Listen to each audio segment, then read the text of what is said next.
The night Adrian Voss discovered his empire was built on lies, he stood in his penthouse office watching the city lights flicker below like dying stars. His uncle's voice still echoed in his head, calm, measured, victorious. The marriage contract sat on his desk, stained with bourbon he'd thrown against the wall.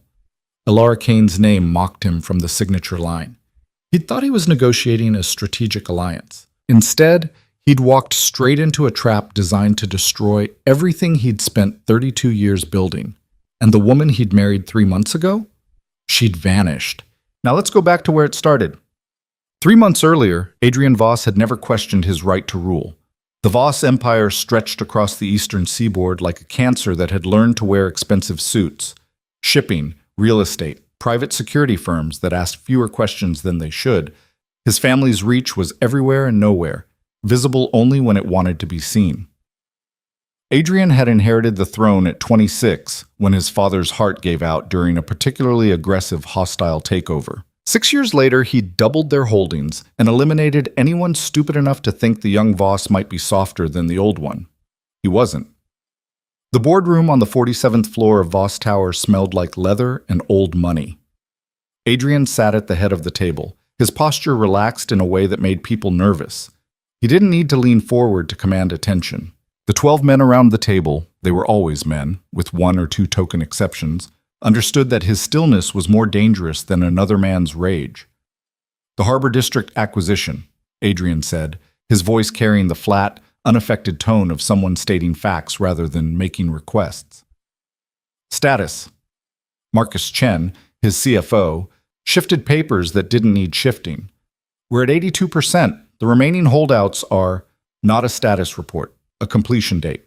Sir, the remaining properties are residential. Families who've been there for...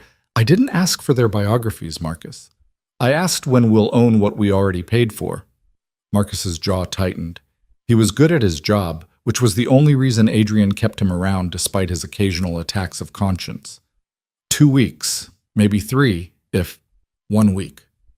Adrian's eyes didn't leave Marcus's face. Whatever it takes. We have contracts to fulfill. Some of these people have nowhere else to. Then they should have read the fine print before they signed their leases. Adrian stood, buttoning his suit jacket with movements so precise they looked choreographed. This meeting is over. Marcus, a word.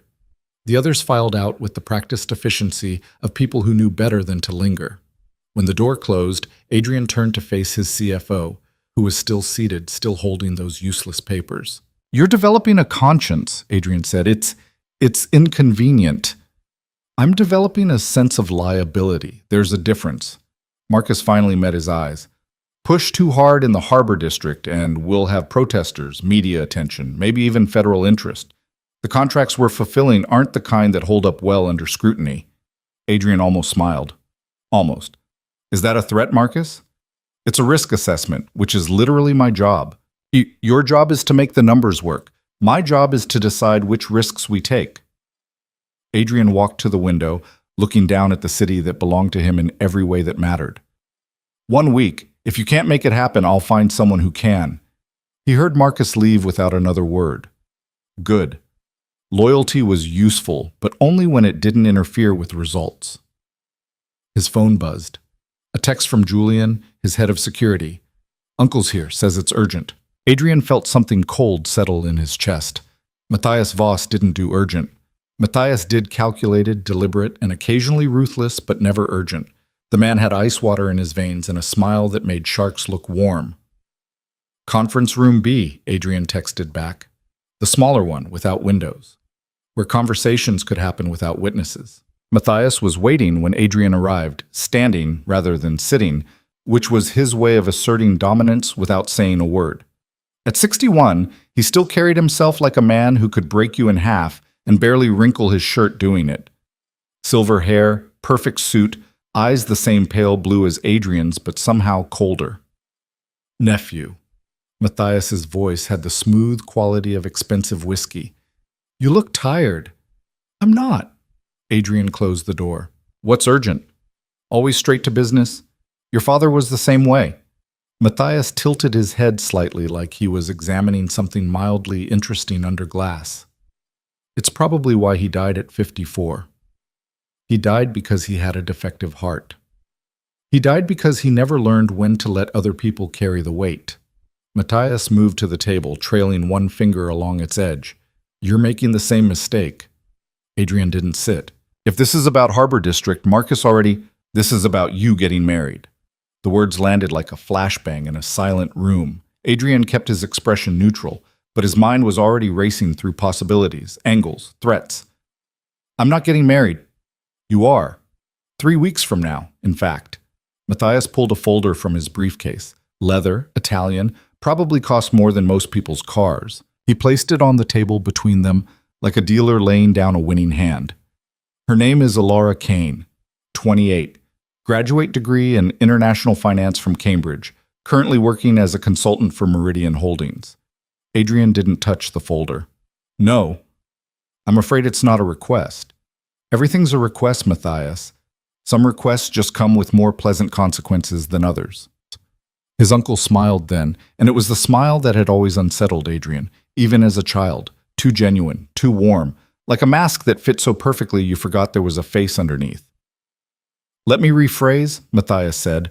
You're going to marry Alara Kane, or the documents I've compiled regarding our family's offshore holdings, the ones that would interest several federal agencies, will find their way to some very motivated prosecutors. Adrian felt rage bloom hot and immediate in his chest, but he channeled it the way his father had taught him, into cold, precise calculation. You're blackmailing me. I'm guiding you. There's a difference. Matthias's smile didn't waver. The Kane family has connections we need, political capital, international banking relationships, access to markets we've been trying to penetrate for years. This marriage secures all of that. It's good business. And if I refuse, then you'll spend the next decade fighting indictments instead of building empires. Matthias picked up the folder, walked around the table, and placed it directly in Adrian's hands. Read it. Meet her. Marry her. In that order. The wedding is already arranged. Your mother is thrilled, by the way. My mother doesn't know about this. Your mother knows exactly what I've told her to know, which is that you've finally decided to settle down with an appropriate young woman from an appropriate family. Matthias headed for the door, then paused with his hand on the handle. One more thing. Don't try to find dirt on the Kanes. Don't try to wriggle out of this through legal maneuvering. Don't try to have Alara quietly removed from the equation. I'll know. And the consequences will be immediate. This is insane. This is strategy. Matthias opened the door. Welcome to the only decision you'll make this month that you won't actually get to make. I'll see you at the engagement party. He left. The door clicked shut with a sound like a cell locking. Adrian stood alone in the windowless room, holding a folder that felt like it weighed 1,000 pounds. He wanted to throw it against the wall, burn it, shred it into pieces so small they could never be put back together. Instead, he opened it. The first page was a photograph. Professional, corporate headshot. Alara Kane stared out at him with dark eyes that revealed absolutely nothing. Dark hair pulled back in a style that was elegant without trying to be. Mediterranean features, maybe Greek or Italian ancestry somewhere in the bloodline. She wore a charcoal suit and a white shirt buttoned to the collar. No jewelry except small diamond studs that caught the light. She looked competent, controlled, completely unremarkable except for one thing. Her expression suggested she was analyzing whoever was looking at her photograph, rather than the other way around. Adrian flipped through the rest of the file. Education credentials that were genuinely impressive.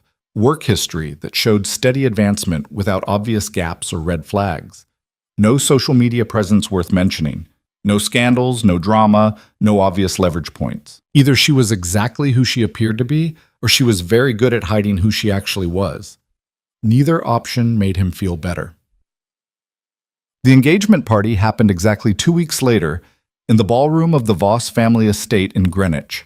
Adrian's mother had outdone herself with the decorating, white flowers everywhere, crystal chandeliers that probably cost more than a mortgage, champagne fountains that struck Adrian as fundamentally stupid but apparently impressed the right people. He stood near the bar, nursing a bourbon he didn't want, watching 300 guests pretend they were here for love instead of politics. "You look miserable," said a voice beside him. Victoria Park, his oldest friend and probably the only person in the room who'd tell him the truth. She ran an art gallery in Chelsea and had exactly zero interest in the Voss family business, which made her almost unique in Adrian's life. I'm getting engaged to a stranger because my uncle is blackmailing me. Why would I be miserable? Victoria sipped her martini. Most people would at least pretend to be happy. Most people aren't me. Thank God for that.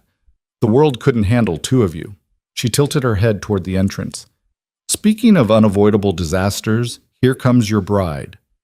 Alara Kane walked into the ballroom like she owned it, which took balls considering she was about to marry into a family that actually did. She wore a navy dress that probably cost a fortune while looking like it cost nothing at all. Her hair was down, dark waves that fell past her shoulders. She moved through this crowd with the kind of confidence that came from either vast experience or complete delusion. Adrian couldn't tell which. Their eyes met across the room. Something flickered in her expression. Recognition, assessment, maybe challenge. Then it was gone, replaced by a polite smile as Matthias appeared at her elbow, guiding her forward. Adrian? His uncle's voice carried false warmth. I'd like you to meet your fiancé. Alara extended her hand.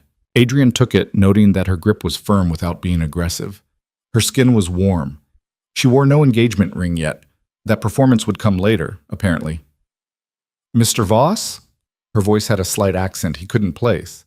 British education, but something else underneath.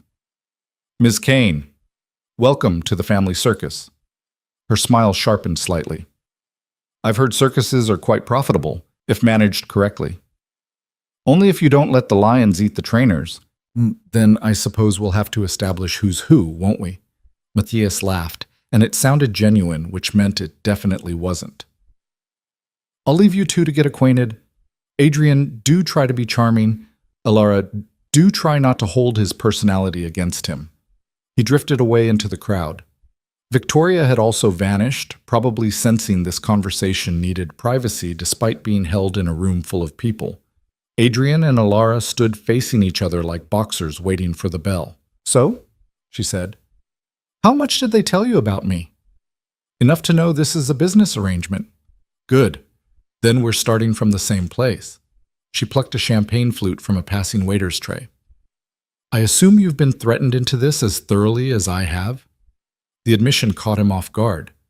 You're being blackmailed too? My family is being leveraged. There's a difference, but the outcome is the same. She took a sip, her eyes never leaving his face. Your uncle is very good at finding pressure points. He's had practice. I'm sure he has. She set the glass down on a nearby table, untouched except for that single sip. Here's what I propose. We go through with this performance. We get married. We maintain separate lives as much as possible while presenting a unified front in public. We protect our respective interests, and when the leverage expires, we reassess. Adrian studied her. She was offering a truce before they'd even started fighting, which meant either she was genuinely practical or she was playing a longer game than he was seeing. What leverage does he have on you? Adrian asked. The same question I was about to ask you. Her smile was sharp enough to cut. I think we should both keep our cards close, don't you? At least until we know if we're playing together or against each other. We're definitely playing against each other. Are we? I was under the impression we were both playing against your uncle. She tilted her head slightly. Unless you're more loyal to family than you are to self-preservation. I'm not loyal to anyone. Good. Neither am I. She extended her hand again. Then we have an understanding, Mr. Voss. He took her hand for the second time. This time he noticed the calluses on her palm. Small, barely there, but present. Not the hands of someone who only shuffled papers in corporate offices. What kind of consultant are you, Ms. Kane? The kind that solves problems other people can't. She released his grip. What kind of businessman are you? The kind that creates problems other people have to solve. Perfect. Then this should be a very interesting marriage. She started to turn away, then paused. One more thing. Whatever game your uncle is playing, I didn't choose to be a piece on his board. I don't like being used, so if you're planning to treat me like a pawn in whatever family drama this is, you should know that pawns occasionally make it across the board and become queens. Is that a threat? It's a chess metaphor, but if you need it to be a threat, I can accommodate that too. She walked away before he could respond, leaving him standing there with the distinct feeling that he'd just lost the first round of something he hadn't realized was a competition. The wedding happened exactly 3 weeks later, as promised. City Hall, minimal guests, maximum efficiency. Adrian's mother cried, which seemed performative, but might have been genuine. He'd stopped being able to tell the difference years ago. Matthias watched from the third row with that same slight smile, like a director watching his play unfold exactly as scripted. Ilara wore a simple white dress that probably violated a dozen wedding traditions but looked right on her anyway. She recited her vows without stumbling, signed the marriage certificate without hesitation, and kissed him when prompted with all the passion of a business handshake. The reception was held at a restaurant that Adrian's mother had chosen, filled with people Adrian barely knew, celebrating a marriage that wasn't real for reasons they didn't understand. He drank too much bourbon and watched his new wife charm a room full of sharks like she'd been swimming with them her entire life. "She's good," Victoria said, appearing at his elbow again. "Almost as good as you at pretending." "She's better." Adrian emptied his glass. "I don't trust her." "You don't trust anyone. This is different." "How?" He didn't have an answer for that. Ilara chose that moment to glance over at him, raising her champagne flute in a small salute that no one else would notice. Her expression gave away nothing. "She knows something," Adrian said quietly. "About what?" "I don't know yet, but she knows something she shouldn't, and she's waiting to use it." Victoria followed his gaze. "Maybe she's just smart. Not everything is a conspiracy. In my family, everything is a conspiracy." "Then I guess you married the right person, or the worst possible person. I can never tell with you people." Victoria set down her drink. "I'm leaving before I get any more depressed. Try to at least pretend to be happy on your wedding day." She left. Adrian stayed, watching his bride work the room, filing away every interaction for later analysis. The way she leaned in when older men spoke, making them feel important. The way she deflected personal questions with practiced ease. The way she never once looked uncomfortable, despite being surrounded by strangers at her own wedding. Around midnight, after the last guests had stumbled out into the Manhattan night, Adrian found himself alone with Ilara in the back of the car Matthias had provided. Black SUV, privacy partition raised, driver who knew better than to listen even if he could. "Well," Ilara said, removing her heels with visible relief. "That was awful." Adrian loosened his tie. "Welcome to Voss family events. They don't get better." "Noted." She curled her legs underneath her, which somehow made her look younger, more human. "So, where are we going?" "The penthouse. My penthouse. You'll have your own room." "How generous." "You're welcome to get your own place if you prefer. As long as we maintain appearances, the penthouse is fine." She looked out the window at the passing lights. "I assume it's secure. Your uncle seems like the type to install surveillance. Swept weekly, but yes, he's exactly that type." "Good to know." She was quiet for a moment. "Can I ask you something?" "You can ask. I might not answer." "Why did he choose me? Specifically?" "There are plenty of families with the connections he mentioned. Why the Canes?" It was a good question. Adrian had been wondering the same thing. "I don't know, which means there's something I'm missing. Or something we're both missing." She turned to face him. "My father received an offer 3 months ago. A very lucrative contract with Voss Holdings, contingent on family ties. He thought it was a good deal. I thought it was a trap. Turns out we were both right." "What kind of contract?" "International shipping partnerships. Routes through Southeast Asia that bypass several regulatory frameworks." She smiled thinly. "The kind of thing that makes a lot of money right up until federal investigators start asking questions." Adrian felt pieces clicking into place. "He's setting both our families up to take the fall for something." "That would be my guess, but for what?" She studied him with those dark, unreadable eyes. "What is your uncle actually building, Mr. Voss?" "I don't know, and I don't like not knowing." "Then I suppose we have our first shared problem." She extended her hand across the seat. "Partners?" He looked at her hand, thinking about chess metaphors and pawns becoming queens, and the fact that the last time he'd trusted someone, his father had died 6 months later. But Matthias had made a mistake. He'd assumed Adrian and Alara would remain enemies, too busy fighting each other to see what he was doing. Adrian took her hand. Partners. Until we figure out what game we're actually playing. And then? Then we decide if we're on the same team or not. Fair enough. She didn't let go of his hand. For what it's worth, I don't think your uncle expects us to actually work together. Why not? Because he told me you were impossible to reason with, completely controlled by ego, and would never accept input from anyone you considered beneath you. Her smile was sharp. He was very thorough in explaining what a terrible person you are.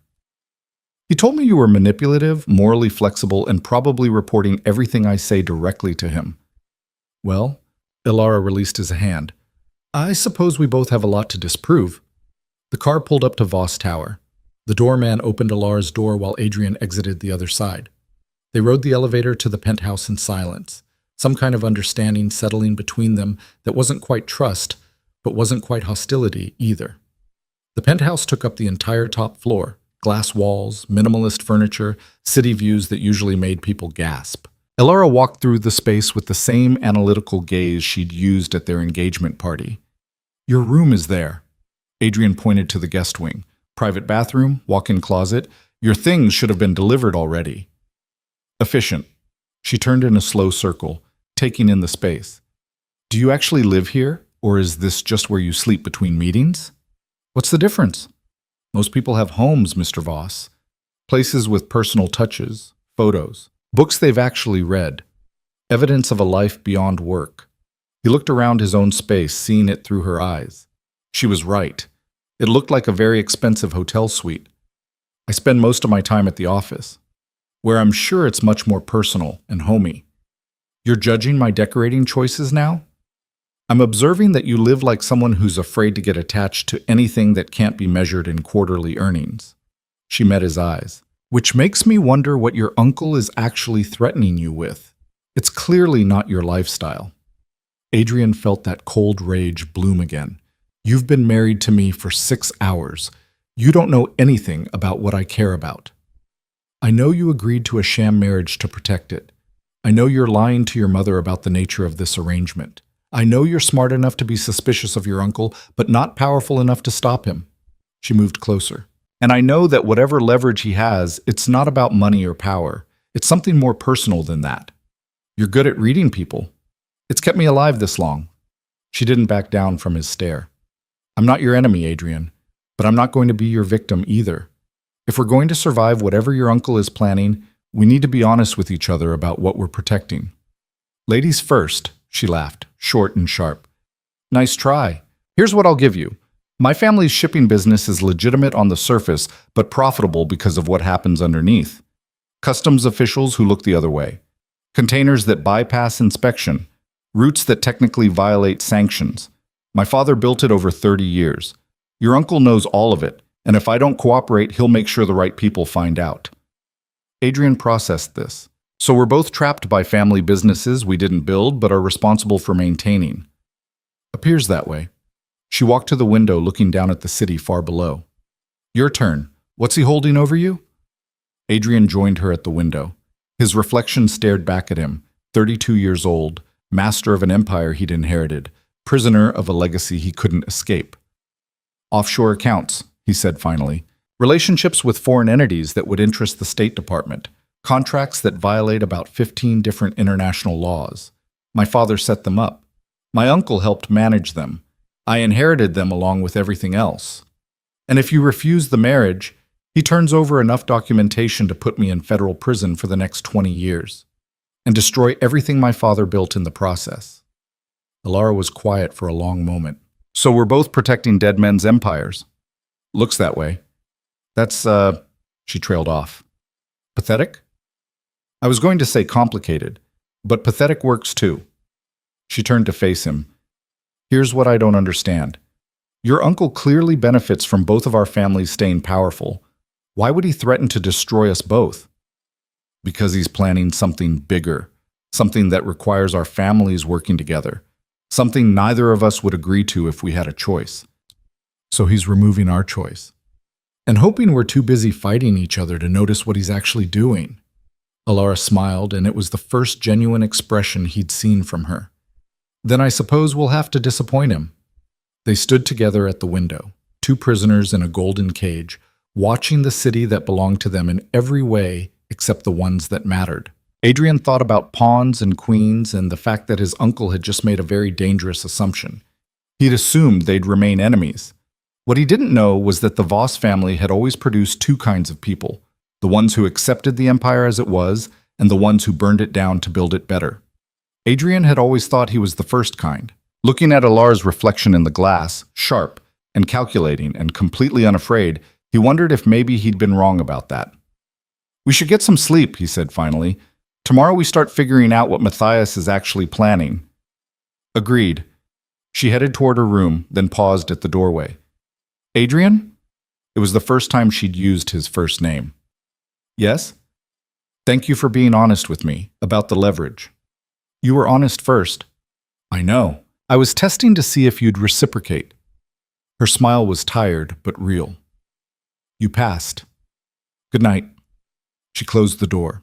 Adrian stood alone in his empty penthouse, looking out at the empire he ruled and the cage he couldn't escape, and wondered if his uncle had just made the first mistake of his otherwise perfect life. Because Matthias had given him a partner, someone with just as much to lose and just as much to gain. Someone smart enough to be dangerous and desperate enough to be bold. He'd meant to divide them. Instead, he might have just created the one thing Adrian had never had before, an equal. Adrian poured himself another bourbon, thinking about chess games and family legacies and the fact that pawns only became queens if they survived long enough to cross the board. The game had started. His uncle had made the first move. Now it was Adrian's turn. And for the first time in his carefully controlled life, he had no idea what came next. He drank his bourbon and watched the city sleep and waited for morning to show him what kind of player his new wife really was. The morning after his wedding, Adrian woke to the smell of coffee he hadn't made and the sound of someone moving through his kitchen like they owned it. He pulled on a shirt and found Alara standing at the counter, laptop open, phone pressed to her ear, speaking rapid Italian to someone who was clearly not happy with whatever she was saying. She'd already dressed for the day in dark pants and a white blouse, hair pulled back, looking like she'd been awake for hours. She saw him, held up one finger, then finished her conversation with something that sounded like a polite threat wrapped in pleasantries.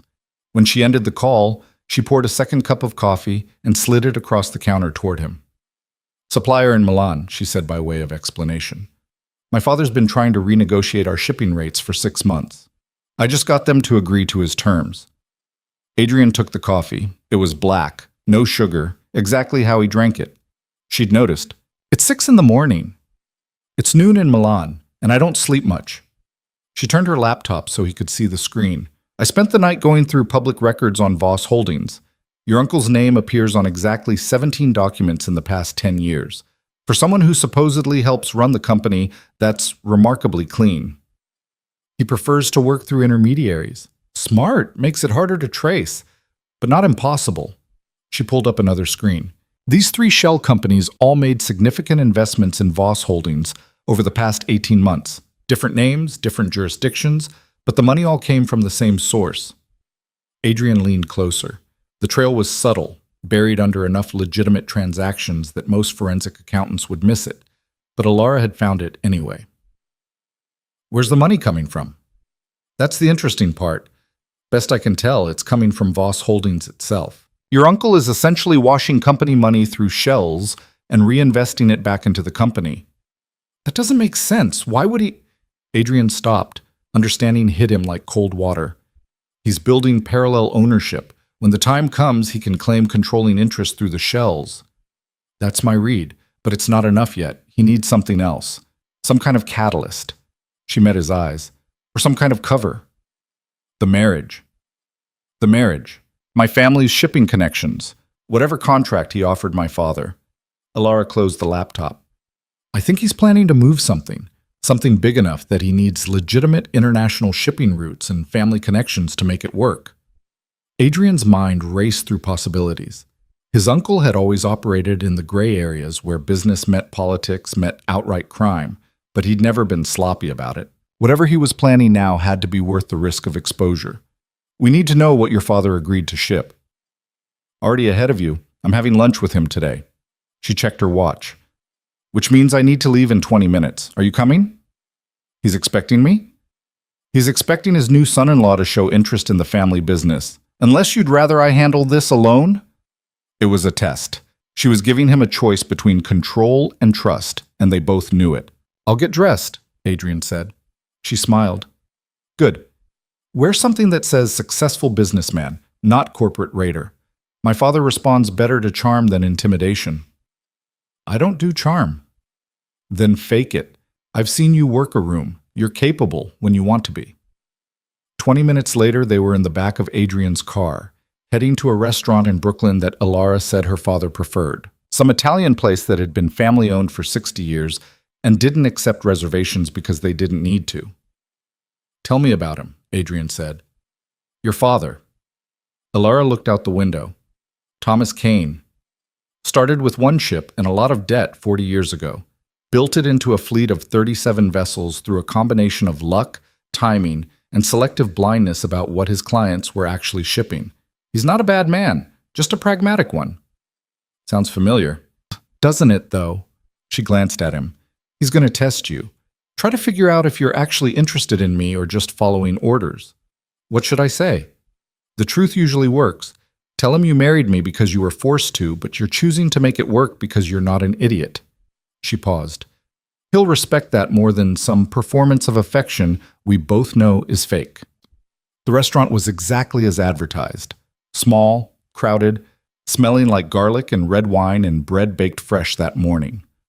Thomas Kane sat in a corner booth, a broad-shouldered man in his 60s with gray hair and hands that looked like they'd done actual work once upon a time. He stood when he saw Alara, kissing both her cheeks in a gesture that looked automatic but genuine. Then he turned to Adrian, extending his hand with an expression that gave away absolutely nothing.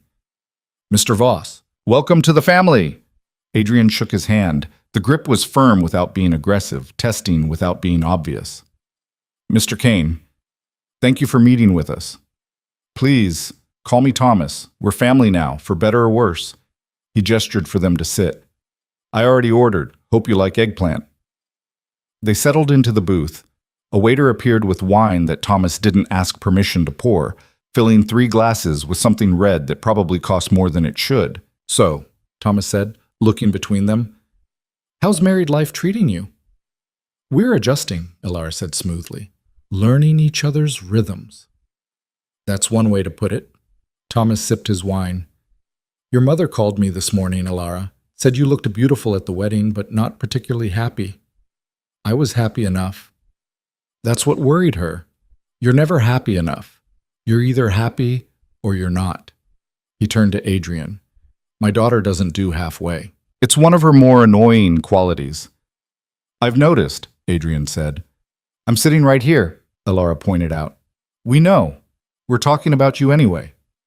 Thomas smiled, but his eyes stayed sharp.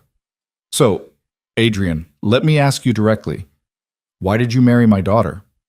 Alara had been right. Her father was testing him.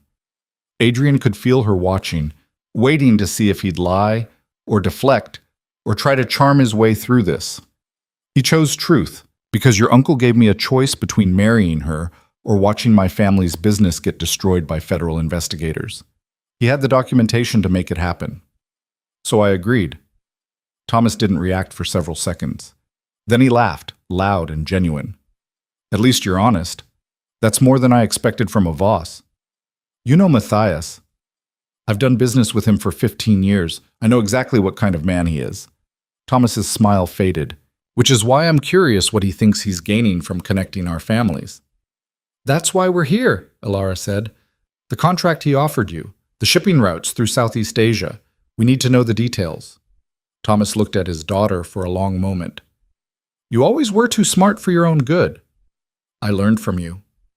Unfortunately, he sighed, setting down his wine glass. The contract is simple on paper. Voss Holdings wants to ship high-value electronics through routes that bypass certain customs checkpoints.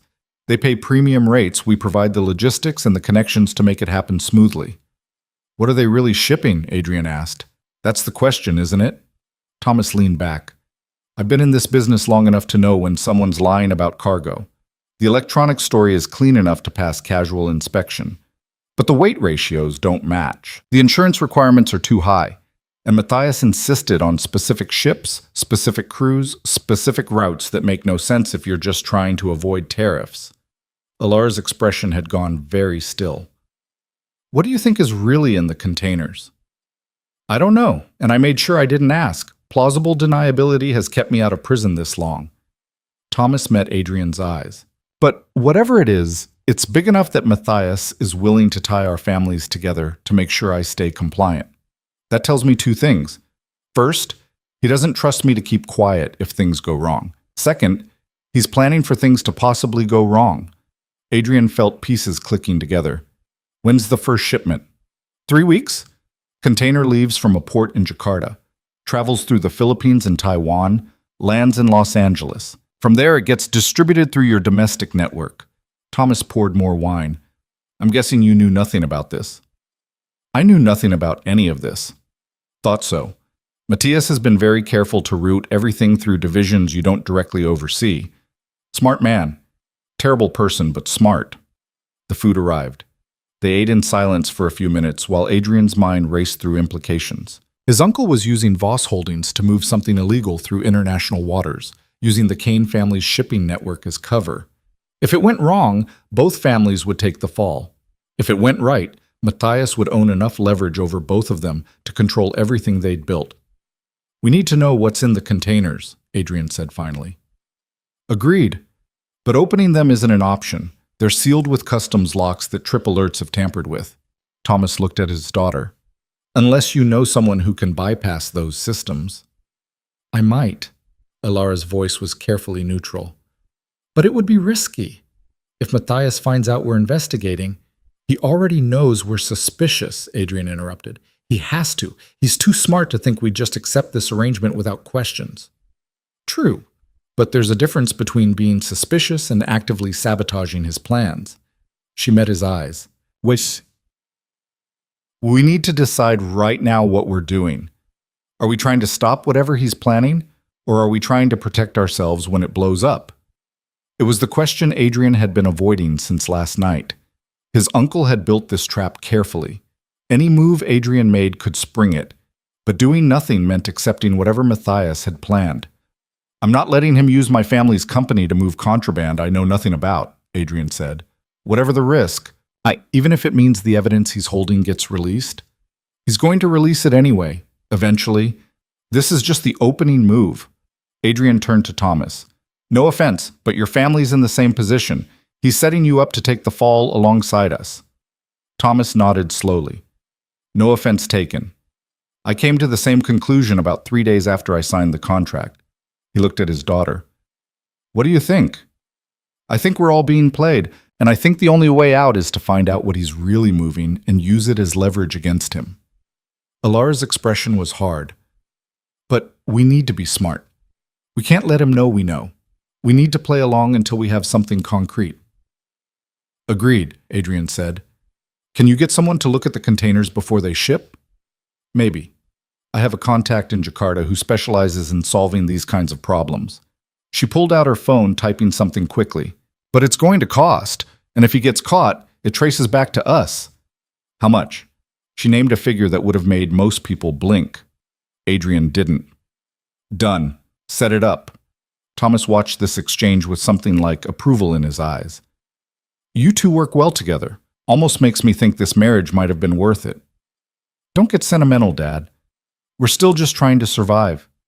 But Alara was smiling slightly when she said it. They finished lunch talking about safer topics. The weather, the restaurant, Alara's mother's insistence on throwing them a proper reception party. By the time they left, Adrian had a better sense of his father-in-law. Thomas Kane was exactly what Alara had described. Practical, pragmatic, not particularly moral, but not particularly cruel either. Just a man trying to protect what he'd built in a world that didn't reward honesty. In the car, Alara was already on her phone again, typing messages in what looked like Portuguese. Your contact? Adrian asked. His name's Miguel, former customs inspector who decided the private sector paid better. He can get into the containers without tripping alerts, but he needs 72 hours notice and a clean exit strategy. She looked up, which means we need to know exactly when and where those containers are being loaded. I can get that information. I still have access to the shipping manifests. Your uncle will notice if you're looking at routes you don't normally oversee. Then I'll have Marcus do it. He's already nervous about Harbor District. I'll tell him I'm expanding oversight to international operations. Alara considered this. That works. But we need to be careful. One wrong move and Matthias will know we're actively working against him. The car pulled up to Voss Tower. They rode the elevator in silence, both lost in their own calculations. When they reached the penthouse, Adrian headed straight for his office while Ilara disappeared into her room with her laptop. He spent the next 3 hours on calls with Marcus, carefully extracting information about international shipping routes without explaining why he suddenly cared about logistics he'd ignored for years. Marcus was suspicious but compliant, which was all Adrian could ask for. By evening, he had what he needed. The containers would be loaded in Jakarta in exactly 17 days. Miguel would need to be on site at least 3 days before that. He found Ilara in the kitchen, eating leftover takeout straight from the container while reading something on her phone. Jakarta, he said. 17 days. Can Miguel be ready? Already asked. He's in. Wants half up front, half on delivery of information. She set down her phone. I also pulled the shipping company's crew manifests. Your uncle handpicked every person on that vessel. Captain, first mate, even the dock workers loading cargo. All of them have been on Voss payroll for years. He's not taking chances. Would you? She closed the takeout container. I've been thinking, whatever he's moving, it has to be worth enough to justify this level of orchestration. We're talking millions in setup costs alone. Adrian leaned against the counter. What moves in containers that's worth millions and requires this much secrecy? Weapons, drugs, people. She met his eyes. Or something worse. The thought had occurred to Adrian, but hearing her say it made it real in a way he'd been avoiding. His uncle was capable of a lot of things, but human trafficking felt wrong. Too messy, too much risk, not enough profit margin. Not people, he said. Matthias is cold, but he's not stupid. Moving people internationally requires infrastructure we don't have. Then what? I don't know, but we'll find out in 17 days. They stood in the kitchen of Adrian's sterile penthouse, two people who'd been married for less than 48 hours, plotting against the man who'd forced them together. It should have felt stranger than it did. We should eat something that's not leftover Chinese food, Ilara said eventually. There's a Thai place 2 blocks over that delivers. You're thinking about food right now? I'm always thinking about food. It's one of my few reliable pleasures. She pulled up a delivery app. Besides, we need to maintain normalcy. Married couples eat dinner together. If Matthias has people watching, and he definitely has people watching, we should look like we're settling into domestic life. She was right. Adrian had been so focused on the immediate problem that he'd forgotten the performance they needed to maintain. They ordered too much food and ate it sitting on the floor of Adrian's living room because Ilara said the dining table was too formal and the couch was too low for the coffee table. She was right about that too. Tell me something, Adrian said, watching her navigate chopsticks with practiced ease. How did you get so good at this? At what? Eating Thai food? At strategy, reading people, playing 3 moves ahead. He gestured with his own chopsticks. You're better at it than anyone I've met who isn't in my family. Ilara was quiet for a moment. My mother died when I was 12. Cancer. My father was destroyed by it. He spent the next 3 years building the business like a man possessed because it was the only thing he knew how to control. I learned very quickly that if I wanted his attention, I needed to speak his language. So I learned shipping routes and customs regulations and how to negotiate with men who thought I was just some kid playing dress-up in her father's office. That why you went to Cambridge? That's why I went anywhere that wasn't Brooklyn. I needed to prove I could build something on my own, that I wasn't just Thomas Kaine's daughter. She smiled without humor. Didn't work. Turns out legacy follows you no matter how far you run. Adrian understood that better than he wanted to. My father used to say the empire was a gift, like he was doing me a favor by leaving me everything he'd built. Was he? I don't know. Some days it feels like a gift. Other days it feels like a cage made of money and expectations. He set down his food. What would you do if you could walk away from all of this? All of what? The family business, the expectations, the whole thing. Ilara considered the question seriously. I don't know. I've spent so much time trying to prove I belong in this world that I never stopped to ask if I actually want to be here. She looked at him. What about you? I used to think I wanted this, the power, the control, the ability to make decisions that affect thousands of people. Adrian laughed quietly. Now I'm not sure I ever had a choice in the first place. We always have choices. They're just not always good ones. Is that what this is? A choice? Working together? She tilted her head. Yeah, your uncle forced the marriage, but we're choosing what it means. That's something. They finished eating in comfortable silence. Adrian realized with some surprise that he didn't hate this. Sitting on the floor of his expensive penthouse with a woman he barely knew, eating takeout and talking about things he never discussed with anyone else. It was almost normal, almost like a real marriage. The thought unsettled him more than it should have. His phone buzzed, a text from Victoria. Drinks tomorrow? Need to debrief the wedding spectacle. Adrian showed it to Alara. Friend from college. She wants to meet up. The woman who talked to you at the engagement party? At his nod, Alara continued. You should go. It'll look normal. Plus, you probably need someone to talk to who isn't me or your employees. You want to come? She looked genuinely surprised by the offer. You're asking me to have drinks with your friend? She's going to interrogate me about you anyway. Might as well let her do it to your face. He paused. Unless you'd rather not.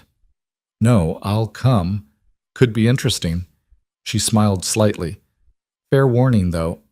I'm terrible at small talk. So am I. Then we should get along great with your friend. The next evening, they met Victoria at a wine bar in the village that she'd chosen specifically because it was quiet enough for conversation. She was already there when they arrived, sitting in a corner booth with a glass of something red. The newlyweds, she said as they approached. How domestic. Victoria, this is Alara. Alara, Victoria Park. She runs an art gallery and has terrible taste in wine. This is a $40 Barolo. Your taste is the one that's questionable. But Victoria was smiling as she shook Alara's hand. Nice to properly meet you. The engagement party didn't really allow for actual conversation. They ordered drinks. Victoria launched immediately into the kind of friendly interrogation she was famous for, asking Alara about her work, her interests, her opinion on Adrian's decorating choices. He lives like a minimalist robot, Victoria said. Tell me you're going to fix that.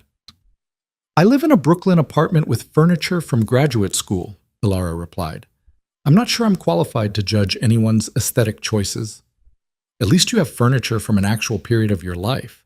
Adrian's apartment looks like it was decorated by an algorithm. It was, Adrian said. The interior designer used AI mood boards. Both women stared at him. You're joking, Victoria said. I'm not. She said it was cutting edge. It's cutting something. Victoria turned to Alara. Please tell me you're going to save him from himself. I'm working on it. Alara's smile was genuine. But I'm realizing it might take more than new furniture. They talked for 2 hours, the conversation flowing easier than Adrian expected. Victoria had a way of making people comfortable without making it obvious she was trying. By the end of the night, even Alara had relaxed, laughing at stories from Adrian's college years that he'd forgotten she knew. I like her, Victoria said when Alara excused herself to the restroom. She's smart, and she's not intimidated by you, which is rare. She has no reason to be intimidated. Everyone's intimidated by you, Adrian. You cultivate it. Victoria sipped her wine. But she looks at you like you're a problem to solve, not a threat to avoid. It's refreshing. It's a business arrangement. Is it, though? Because you two have better chemistry than most actual couples I know. Adrian didn't have an answer for that. Before he could deflect, Alara returned, and Victoria smoothly changed the subject to gallery politics and artist drama that had nothing to do with shipping routes or family empires. When they finally left, walking back toward where Adrian's driver was waiting, Alara was quiet. Your friend is perceptive, she said finally. She's known me a long time. She also likes me, which is convenient. Means we have at least one person who'll believe this marriage is real. Alara glanced at him. She's right, though, about the chemistry thing. We work well together. We do, which is either very lucky or very dangerous. I haven't decided which yet. The driver pulled up. They rode back in silence, each lost in their own thoughts. When they reached the penthouse, Alara headed straight for her room, then paused in the doorway. "Thank you," she said, "for including me tonight. You didn't have to. We're partners, remember? Partners in crime, maybe, but that was just normal. It was nice." She smiled, tired but real. "Good night, Adrian." "Good night." He stood in his empty living room for a long time after she closed her door, thinking about chemistry and choices and the fact that 17 days from now, everything might explode. His phone buzzed again. This time it was Matthias. "Family dinner this Sunday. Your mother insists. Bring your wife." Adrian stared at the message, feeling that familiar cold rage settle in his chest. His uncle was already tightening the screws, reminding them that they were still performing for an audience. He typed back, "We'll be there." Then he poured himself a bourbon and stood at the window, watching the city sleep, counting down the days until Jakarta and wondering if he and Alara were smart enough to outplay a man who'd been winning this game for 40 years. Somewhere in her room, he heard Alara on the phone again, speaking Portuguese to Miguel, coordinating details that could save them or destroy them depending on what they found. They had 17 days. It would have to be enough. The family dinner happened on a Sunday that felt too bright for the conversation Adrian knew was coming. His mother's estate in Greenwich looked like something from a magazine spread. Manicured gardens, fountain in the circular drive, windows that reflected clouds like mirrors. Adrian had grown up here and hated every pristine inch of it. Alara stood beside him as they approached the entrance, wearing a gray dress that probably cost less than his mother would expect, but looked expensive enough to pass inspection. She'd been quiet during the drive, reviewing notes on her phone about shipping schedules and customs protocols, like she was preparing for an exam rather than dinner with family. "Ready?" he asked. "No, but I'm good at faking it." She slipped her phone into her purse. "Your mother's going to hate me, isn't she? She's going to be perfectly polite while judging every single thing about you. It's worse than hatred." "Great, can't wait." The door opened before they could knock. Margaret Voss stood in the entrance wearing pearls and a smile that didn't reach her eyes, looking exactly like every society wife who'd ever married power instead of love. "Adrian, darling." She kissed his cheek, leaving a lipstick mark she immediately wiped away with her thumb. Then she turned to Alara. "And my new daughter. How lovely to see you again. Mrs. Voss, thank you for having us." "Please, call me Margaret. We're family now." She stepped aside to let them in. "Matthias is already here, in the study with your father's old scotch, naturally." Adrian felt Alara tense slightly beside him. Neither of them had expected to face his uncle this soon. They'd prepared for his mother's scrutiny, not Matthias's calculated observations. The study was exactly as Adrian remembered. Dark wood, leather chairs, bookshelves filled with volumes no one had read in decades. His uncle stood by the window with a crystal glass, looking out at the grounds like he owned them, which Adrian was beginning to suspect he might effectively own through shell companies and careful maneuvering. "There they are." Matthias turned, smiling warmly. "The happy couple. Marriage treating you well?" "Well enough," Adrian said, accepting the scotch his uncle poured without asking. Alara declined with a polite shake of her head. "Smart girl, this stuff will kill you slowly." Matthias raised his glass in a mock toast. "Though I suppose we're all dying slowly in one way or another." "Cheerful as ever, Uncle." "I prefer realistic." He settled into one of the leather chairs, gesturing for them to sit. "I wanted to talk to you both before dinner, about business." "What about it?" Adrian remained standing. Alara mirrored his posture, which Matthias noted with an approving nod. "The Harbor District acquisition.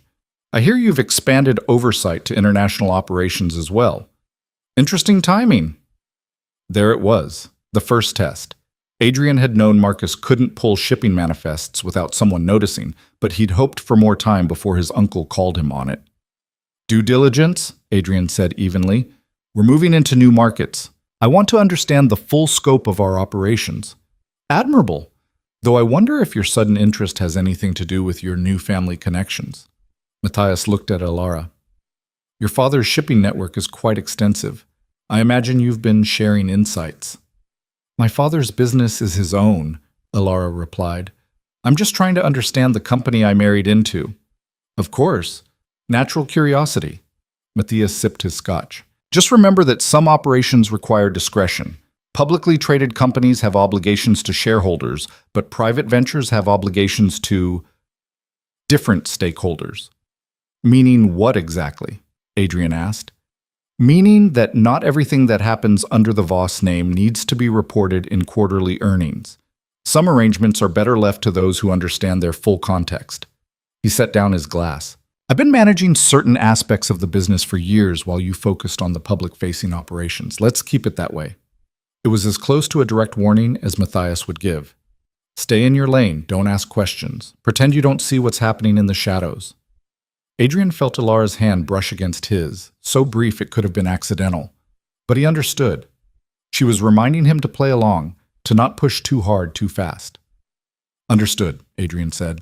I'm not trying to step on anyone's toes. Good. I'd hate for family dynamics to get complicated. Matthias stood. Now, let's talk about something more pleasant. How's the Harbor District progressing? They spent the next 20 minutes discussing property acquisitions and tenant relocations, surface-level business that meant nothing while implying everything. Matthias was reminding Adrian where the real power sat, that his uncle could shut down projects or greenlight expansions with a single conversation. Margaret appeared in the doorway. Dinner's ready, and Matthias, stop talking business. It's Sunday. Business never stops, Margaret. That's why your husband succeeded. My husband also died of a heart attack at 54. Perhaps business should stop occasionally. They moved to the dining room, where the table was set with china that had been in the Voss family for 3 generations. Adrian sat across from Ilara, with Matthias at the head of the table, like he belonged there. His mother had positioned herself at the other end, already looking tired in a way that suggested this wasn't the first time Matthias had taken his dead brother's seat. The meal started with the kind of polite conversation that felt like warfare conducted with forks and wine glasses. Margaret asked Ilara about her education, her work, her family background. Each question was friendly on the surface and invasive underneath. Cambridge, Margaret said, cutting her salmon with surgical precision. That must have been quite different from Brooklyn. It was, Ilara agreed, but I liked the challenge. International finance, wasn't it? Quite ambitious for a young woman. I had good professors, and I needed to prove I could compete in spaces that weren't traditionally welcoming. How modern of you. Margaret smiled. Adrian never had that kind of drive. Everything was simply handed to him. That's not fair, Mother, Adrian said quietly. Isn't it? Your father built this empire from nothing. You inherited it fully formed. There's a difference between building and maintaining. Matthias intervened smoothly. Margaret, Adrian has doubled our holdings in 6 years. That's hardly just maintenance. With your guidance, of course. Some guidance. But the execution is all him. His uncle raised his wine glass. We should be proud of what he's accomplished. The compliment felt like poison wrapped in sugar. Adrian met Ilara's eyes across the table and saw his own understanding reflected there. Matthias was playing them all, positioning himself as the supportive uncle while undermining Adrian's authority with every carefully chosen word. Tell me, Ilara, Matthias continued. What are your plans now that you're part of the family? Continue consulting or explore other opportunities? I haven't decided yet.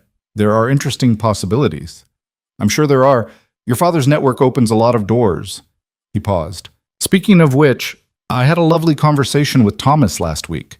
He mentioned you were asking about shipping routes through Southeast Asia. Adrian felt his stomach drop. His father-in-law hadn't mentioned being in contact with Matthias, which meant either Thomas had forgotten to tell Ilara or Matthias was lying to provoke a reaction. Ilara didn't flinch. I was curious about the family business. It's been years since I paid close attention to the operational details. Curiosity is healthy, as long as it doesn't interfere with existing arrangements. What arrangements would those be? The contract your father signed with Voss Holdings, quite lucrative for both parties. I'd hate to see anything disrupt that partnership. There it was again, the velvet threat. Matthias was letting them know he was watching, that he knew they were digging, that he could make both their lives much harder if they continued. Margaret seemed oblivious to the tension, or maybe she'd learned to ignore it years ago. More wine, dear? She asked Ilara, who accepted with a gracious smile. The rest of dinner crawled by like a wounded animal. By the time dessert arrived, Adrian wanted nothing more than to leave, to get back to the penthouse where he and Alara could speak freely without performing for an audience. But Matthias wasn't finished. As they moved to the living room for coffee, he pulled Adrian aside with a hand on his shoulder that felt more like a grip than a gesture of affection. "Walk with me," his uncle said. They stepped out onto the terrace overlooking the gardens. The sun was setting, painting everything gold and crimson. Adrian's father used to stand here with his evening scotch, surveying his kingdom. Now Matthias occupied the same space, and it felt like watching someone wear his father's clothes. "You're making moves," Matthias said without preamble. "Careful ones, but moves nonetheless." "I don't know what you mean. Don't insult my intelligence, Adrian.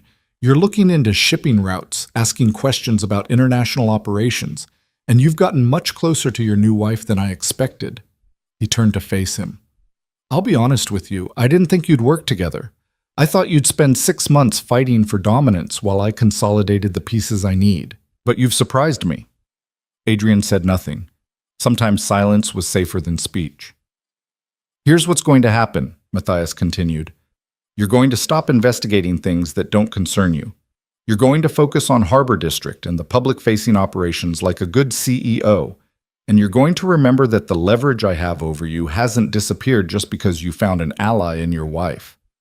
And if I don't, then I start releasing documents, first to the IRS, then to the State Department, then to every journalist who's ever wanted to take down a Voss." His uncle's voice remained conversational, pleasant even. "Your father built this empire on carefully maintained secrets. I'm the one who knows where all the bodies are buried. Metaphorically speaking, of course." "Of course. I'm not your enemy, Adrian. I'm trying to protect what your father built. Expand it even. But I can't do that if you're constantly second-guessing my decisions." "Maybe I wouldn't second-guess if you'd include me in those decisions." Matthias laughed. "You want transparency? In this business? That's not how power works, nephew. Your father understood that. He kept you ignorant of certain operations specifically so you'd have plausible deniability when things went wrong. Things like what? Like everything that keeps this family wealthy and powerful. Do you think your trust fund came from legitimate real estate deals? Do you think Voss Holdings became an empire by following every law?" Matthias shook his head. "You've lived in a bubble your whole life. I'm not going to pop it now just because you married a woman who's making you question things." Adrian felt rage building, hot and immediate. "Don't talk about her like she's the problem." "Isn't she, though? Before Alara, you were content to run the company without asking uncomfortable questions.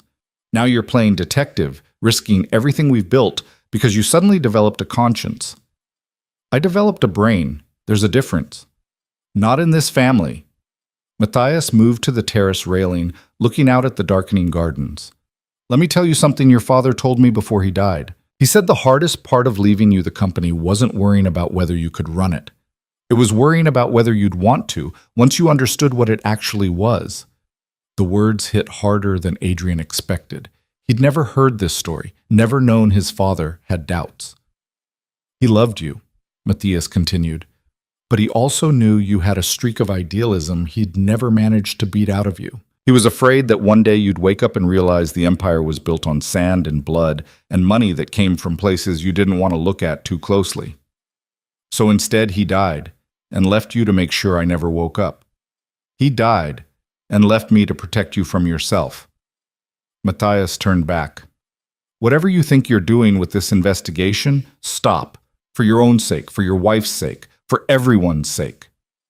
The container's shipping from Jakarta in 2 weeks. What's really in them?" His uncle's expression didn't change, but something flickered in his eyes. Surprise, maybe. Or calculation. "How did you—" He stopped. "Your wife's contact. Thomas mentioned she had connections in Southeast Asia. What's in the containers, Matthias?" "Nothing you need to worry about." "That's not an answer." "It's the only answer you're getting." His uncle moved toward the terrace door. "Dinner's over, Adrian. Take your wife home. Think carefully about what I've said. And remember that curiosity didn't just kill the cat. It killed everyone the cat loved too." He left Adrian alone on the terrace, staring out at gardens that looked beautiful and dead at the same time. Inside, Alara was talking to Margaret about art galleries and museum exhibitions, playing the role of interested daughter-in-law with practiced ease. She caught Adrian's eye as he entered, reading something in his expression that made her wrap up the conversation quickly. They said their goodbyes. Margaret kissed them both, still smiling that empty smile. Matthias waved from the study, scotch in hand, looking like a man who'd won something neither of them understood yet. The drive back to the city was silent for the first 10 minutes. Then Alara spoke. He knows. Yeah. About Jakarta, about us investigating, all of it. He talked to your father. Thomas must have mentioned something. Or Matthias has been monitoring communications this whole time. She pulled out her phone, typing rapidly. I'm telling Miguel to abort. It's too dangerous now. No. Adrian's voice was sharper than he intended. We're too close to stop now. We're too close to get destroyed. There's a difference. She kept typing. If Matthias knows we're looking, he'll have security on those containers. Miguel could get caught. Or worse. Or we could finally find out what we're actually dealing with. Alara lowered her phone. You're willing to risk everything on a maybe? I'm willing to risk everything on not being my uncle's puppet for the rest of my life. Adrian turned to face her. He just told me my father knew I'd hate this empire once I understood what it really was. That he died afraid I'd destroy everything he built because I couldn't handle the truth.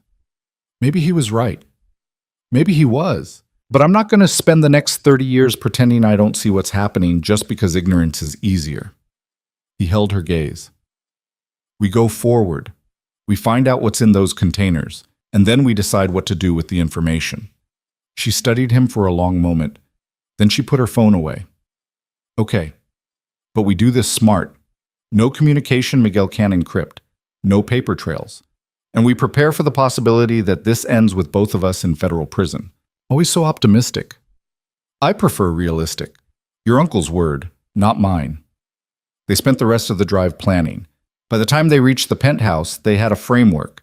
Miguel would proceed, but with additional security measures. Thomas would be kept in the dark for his own protection, and they'd start moving money into accounts Matthias couldn't freeze if everything went sideways. I need to make some calls, Alara said, heading to her room. Offshore accounts, encrypted communications, the whole spy movie package. How do you know how to do all this? She paused in her doorway. My father's business wasn't always legitimate. I learned young that survival sometimes means knowing how to hide things from people who want to find them. She smiled without humor. Turns out those skills translate well to marriage. Adrian stood alone again, the conversation with his uncle playing on repeat in his head. He poured bourbon he didn't really want and stood at his window, looking down at the city that his family had helped build through deals and contracts and arrangements that probably didn't look great in daylight. His phone rang. Victoria. How was family dinner? She asked without preamble. Exactly as awful as expected. Yikes. Want to talk about it? Not really, but thanks for asking. That bad, huh? She paused. How's Alara holding up? Adrian glanced toward the closed door of Alara's room, hearing her voice through the wall speaking rapid Portuguese. Better than I am, honestly. She's good for you. I know it's complicated, but she balances you out in a way that's, I don't know, healthy, maybe. It's a business arrangement, Vic. Sure it is. That's why you look at her like she's the only person in the room who makes sense. I don't. You do. And she looks at you the same way. Whatever this started as, it's becoming something else. You should probably figure out what before it gets messier. She hung up before he could argue. Adrian stood there with his phone, thinking about chemistry and partnerships and the fact that Victoria had always been too perceptive for anyone's good. Alara emerged an hour later, looking exhausted. Miguel's set. He's bringing additional equipment to bypass secondary security measures. It's going to cost another $50,000, but it's worth it for the insurance. Done.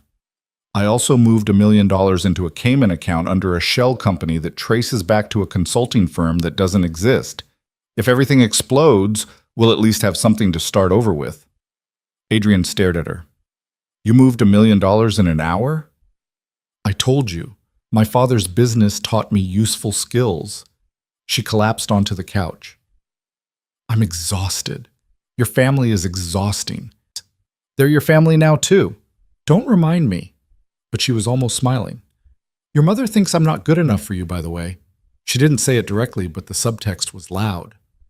My mother thinks everyone's not good enough for everyone. It's her default setting. What does your uncle think of me? That you're making me ask questions he'd prefer I didn't ask. Good. Then I'm doing my job. She closed her eyes. 2 weeks until Jakarta.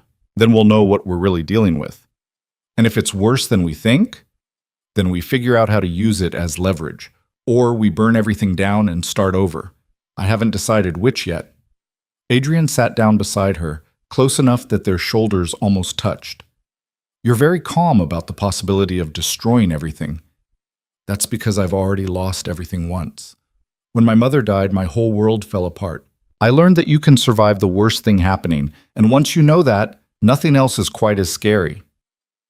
They sat in silence for a while, two people who'd been forced together by circumstances and were choosing to stay together out of necessity or strategy or something neither of them wanted to name yet. Thank you, Adrian said finally, for doing this. All of it. You could have just played along with Matthias, kept your head down, protected your father's business. So could you, but you didn't. Neither did you. She opened her eyes, turning to look at him. We're in this together now. Partners, remember? Partners. She stood, heading toward her room again. Get some sleep. We have 2 weeks to prepare for whatever's coming, and I have a feeling we're going to need all our energy. Alara? She turned back. Victoria thinks this is becoming something more than a business arrangement. Victoria's perceptive. Is she right? Alara considered the question. I think we're two people trying to survive a situation neither of us chose. And I think that survival has forced us to trust each other faster than normal. Whether that's something more, she shrugged. Ask me again after Jakarta. She closed her door. Adrian sat alone with his bourbon, counting down days and wondering if his uncle had miscalculated. Because Matthias had assumed they'd break under pressure, that the threat would be enough to make them fall in line. Instead, he'd given them a common enemy, a shared purpose, something to fight for that was bigger than their individual survival. Adrian's phone buzzed, a message from an unknown number. This is Thomas. Don't trust anything Matthias told you. He's been playing us all from the start. I have information. Meet me tomorrow. Alone. Adrian stared at the message, his mind racing. It could be legitimate, or it could be a trap, a test from Matthias to see if they'd take the bait. He forwarded it to Alara. 30 seconds later, she appeared in her doorway. That's my father's actual number, she said quietly. He never uses it for business, only for emergencies. You think it's real? I think we're about to find out. She grabbed her jacket.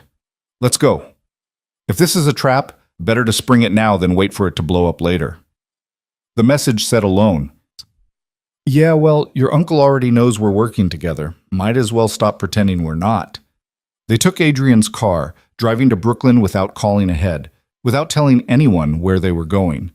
The address Thomas had sent was a warehouse near the water, the kind of place where shipping containers waited for distribution and questions weren't encouraged.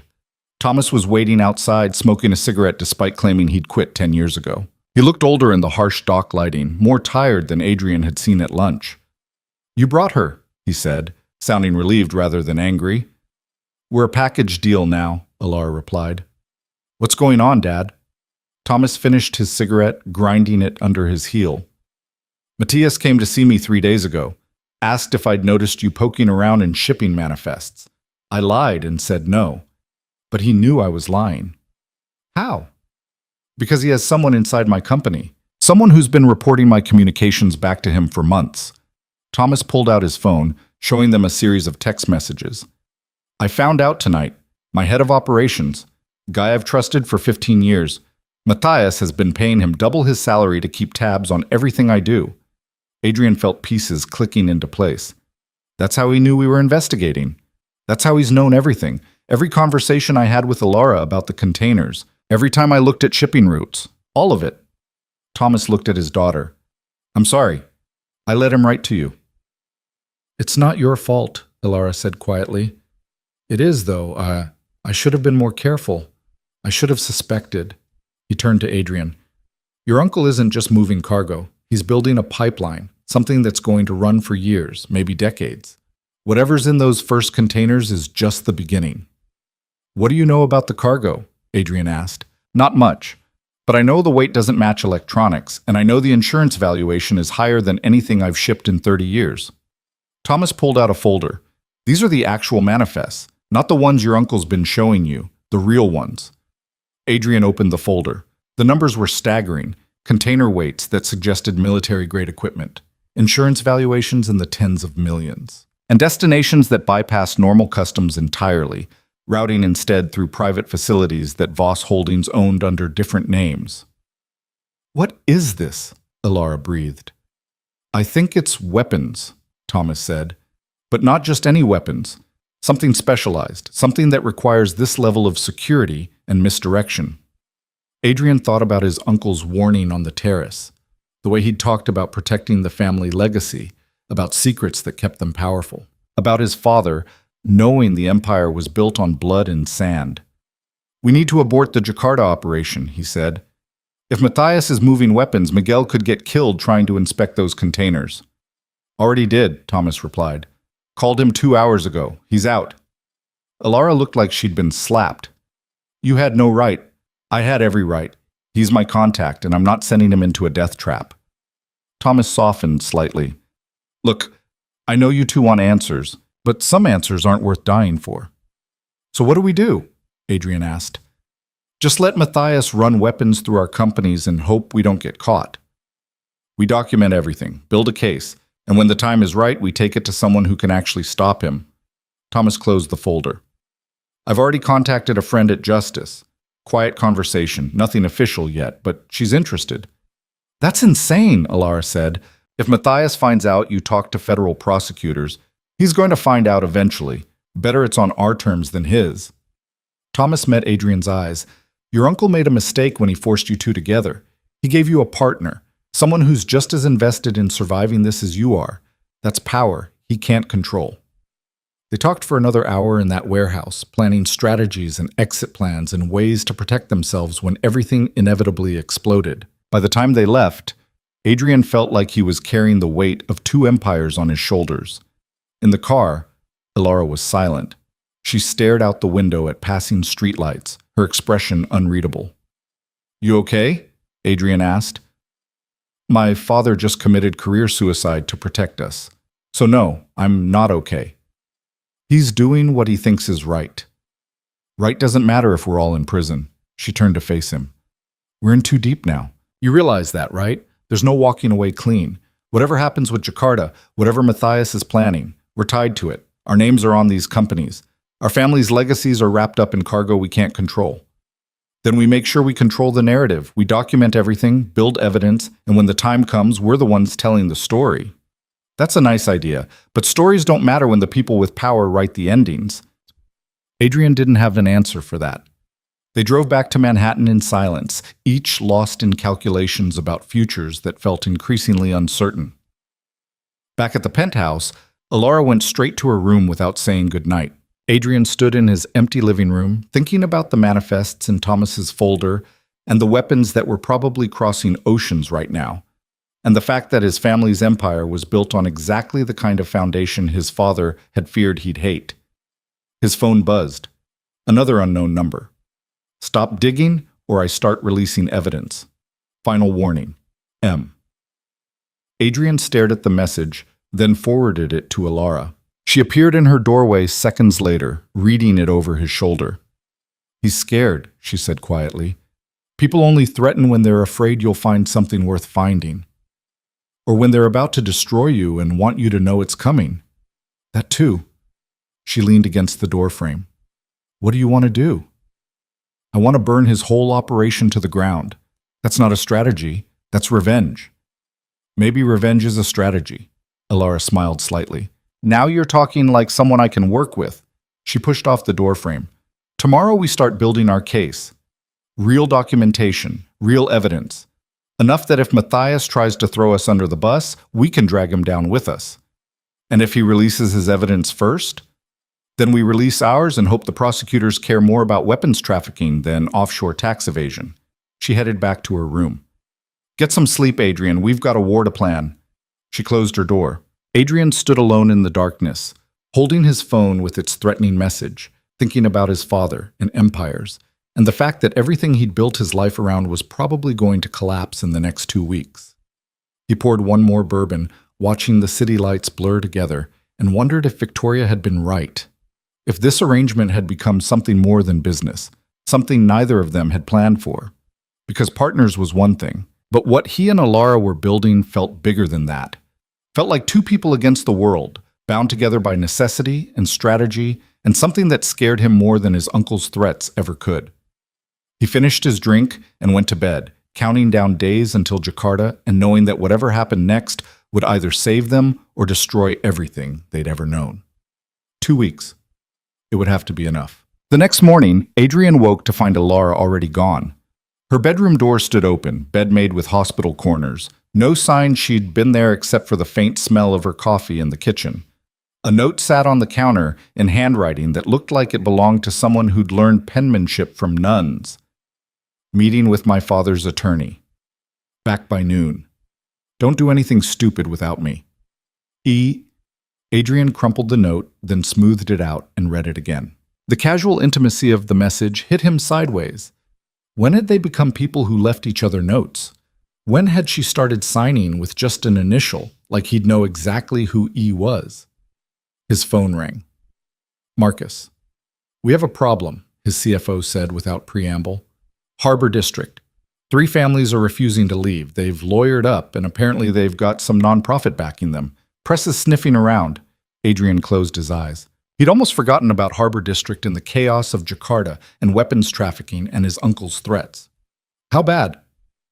Bad enough that I'm getting calls asking if Voss Holdings has a policy on displacing low-income residents. One reporter used the phrase corporate greed twice in the same question. Stall them. Tell them we're reviewing the situation.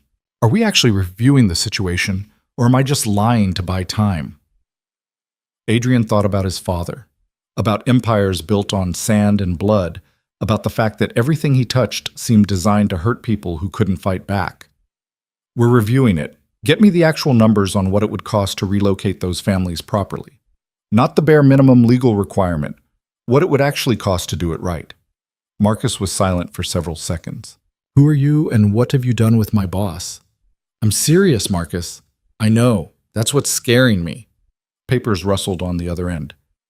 I'll have numbers by end of day, but Adrian, your uncle's not going to like this. He's been very clear that Harbor District needs to close on schedule. Let me worry about my uncle. That's what I'm afraid of. Marcus hung up. Adrian stood in his empty kitchen, holding his phone, thinking about the fact that 2 months ago he wouldn't have questioned displacing families if it meant closing a deal. Now he couldn't stop thinking about the people whose lives he was disrupting in the name of profit margins and contractual obligations. Alara was changing him, or maybe she was just holding up a mirror and forcing him to see what had always been there. His phone buzzed again. A text from a number he didn't recognize. Rooftop. Now. Come alone. Adrian's first instinct was to ignore it. His second was to call building security. But something about the message felt familiar, urgent in a way that suggested ignoring it would be a mistake. He took the elevator to the roof access, which required a key card only he and building maintenance had. The door was already unlocked. Julian stood by the edge, Adrian's head of security looking deeply uncomfortable in the morning light. He was a solid man in his 40s, former military, someone Adrian had trusted with everything from personal protection to corporate espionage for the past 6 years. You shouldn't be here, Julian said. You texted me to come here. I know, I shouldn't have. He turned to face Adrian. Your uncle offered me $250,000 to install surveillance in your penthouse. Full audio. Cameras in every room except the bathrooms. He wanted real-time access to everything you and your wife discuss. Adrian felt ice settle in his stomach. Did you do it? No, but he thinks I did. I installed dummy equipment, stuff that looks real but doesn't transmit anything. Told him it would take a week to get everything operational. Julian's jaw tightened. He's planning something, Adrian. Something that requires knowing exactly what you're planning before you plan it. Why are you telling me this? Because your father hired me, not your uncle. And your father told me if anything ever happened to him, my job was to protect you, not the company, not the family name. You. Julian pulled an envelope from his jacket. This is everything I've collected on Matthias over the past 5 years. Financial records, communication logs, Meetings with people who shouldn't exist. I was gathering it for insurance in case he ever tried to push me out. But you need it more than I do. Adrian took the envelope, feeling the weight of it. He's going to know you gave me this. Probably, which is why I'm disappearing after this conversation. I've got a place in Costa Rica, offshore accounts he can't touch. I'll be gone by tonight. Julian extended his hand. For what it's worth, I think you're doing the right thing. Your father would have hated what this company became under Matthias. They shook hands. Julian left without another word, disappearing back into the building like he'd never been there. Adrian stood alone on the rooftop, holding an envelope that probably contained enough evidence to destroy his uncle, watching the city wake up below him. He thought about dummy surveillance equipment and $250,000 bribes and the fact that Matthias had been willing to spy on his own nephew's bedroom conversations. The rage that bloomed this time wasn't cold. It was white-hot and clarifying. He was still standing there when Alara found him 20 minutes later, stepping onto the roof with her jacket whipping in the wind. Your doorman said you came up here. What's going on? Adrian handed her the envelope. She opened it, scanning the first few pages, her expression shifting from curious to shocked to coldly furious. Where did you get this? Julian, my head of security. Matthias tried to bribe him into surveilling us. Did he? No. He installed fake equipment and warned me instead. Adrian moved to the edge, looking down at the street far below. We have him, Alara. This is everything. Financial crimes, weapons deals, payoffs to government officials. Enough to put him in federal prison for the rest of his life. She kept reading, flipping through pages with increasing speed. This is... Adrian, some of these deals date back 15 years. Your father's signature is on half of them. The words hit like a physical blow. Adrian had suspected his father was involved, but seeing the evidence was different. Let me see. She handed him specific pages. There was his father's handwriting, approving shipments that the manifest described as industrial equipment, but the insurance valuations suggested were something much more dangerous. There were contracts with foreign entities that were definitely on watch lists. There were payments to shell companies that existed only to launder money. And running through all of it, like a thread connecting each crime, was Matthias's name. Your uncle wasn't just helping your father, Alara said quietly. He was running the operation. Your father signed what Matthias told him to sign. That doesn't make him innocent. I didn't say it did, but it changes the story. She looked at Adrian. If we release this, we destroy your father's legacy along with your uncle's. Adrian thought about that. His father, who'd built an empire and died afraid his son would hate him for it. His father, who'd kept Adrian ignorant specifically so he'd have deniability. His father, who'd trusted Matthias to protect the family and gotten betrayed for it. I don't care, Adrian said. My father made his choices. I'm making mine. That's very noble. But are you sure you're ready for what comes after? Because once we expose this, there's no going back. The Voss name won't just be damaged, it'll be destroyed. Good. Maybe it should be. Alara studied him for a long moment. You mean that? I do. Adrian took the envelope back, holding it like it weighed nothing and everything at the same time. I'm tired of protecting a legacy built on hurting people. I'm tired of pretending the empire is more important than doing what's right. And I'm tired of being my uncle's puppet because I'm too afraid to cut the strings. Okay, she said it simply, without drama. Then we do this. We take everything to Thomas's contact at Justice. We cooperate fully. And we accept that our lives are going to blow up in ways we can't predict. You're willing to do that? Risk everything? Adrian, I was willing to risk everything the moment I agreed to help you investigate. I didn't do it halfway then, and I'm not doing it halfway now. She moved closer. We're partners, remember? That means when you jump, I jump. He looked at her standing there on the roof, hair whipping in the wind, expression set with determination that reminded him why he'd started trusting her in the first place. Victoria had been right. This had stopped being business weeks ago. Maybe it had never been business at all. We should call Thomas, Adrian said. Set up a meeting with his justice contact. Already did. While you were up here having your rooftop revelation. She can meet us tonight, but it has to be somewhere secure. Somewhere Matthias won't have eyes. Where? Victoria's gallery, after hours. I called her too. She said to tell you that she always knew you'd eventually try to burn down the family empire, and she's honored to provide the matches. Adrian almost smiled. Of course you called Victoria. She likes me, and she has a space that's private, neutral, and equipped with enough expensive art that federal prosecutors feel fancy meeting there. Alara checked her watch. We have 8 hours. We should spend it organizing this evidence into something coherent. They worked through the afternoon in Adrian's office, spreading Julian's documents across every available surface. Financial crimes in one pile, weapons trafficking in another, payoffs and bribes in a third. By evening, they had a timeline that stretched back nearly 2 decades, showing how Matthias had systematically used Voss Holdings as a front for international weapons deals worth hundreds of millions. Your father started it, Alara said, pointing to early documents. But Matthias scaled it, made it bigger, more sophisticated, more dangerous. By the time your father died, Matthias was essentially running a parallel company inside the legitimate one. And when I inherited, he kept me focused on the public operations while he expanded the illegal ones. Exactly. You were the perfect cover. Young CEO, media-friendly, clean enough to pass scrutiny while he operated in the shadows. Oh, she sat back. The marriage makes sense now. He needed our families connected so he could route weapons through Kane's shipping without raising flags. If anyone investigated, it would look like normal business between in-laws. Adrian thought about the containers sitting in Jakarta right now, waiting to be loaded with cargo that would make both their families complicit in whatever Matthias had planned. We need to stop that shipment. Already on it. My father filed a delay with the Port Authority. Equipment malfunction, needs inspection. It'll buy us a few days. She glanced at him. But Adrian, once we hand this over to justice, everything happens fast. Raids, arrests, asset freezes. Are you ready for that? Are you?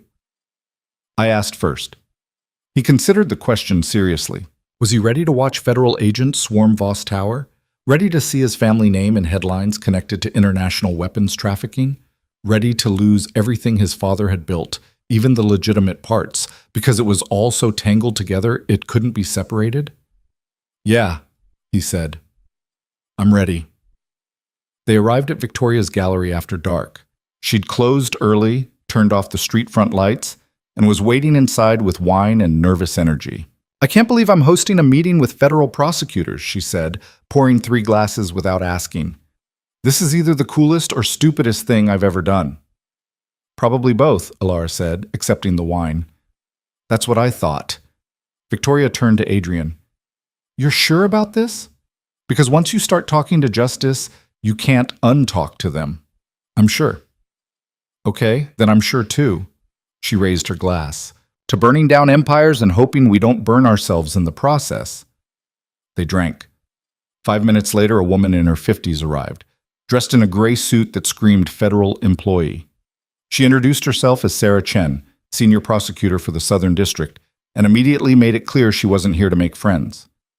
Thomas Kane says you have evidence of weapons trafficking using corporate shipping routes, she said, skipping pleasantries entirely. I'm listening. Adrian laid out everything.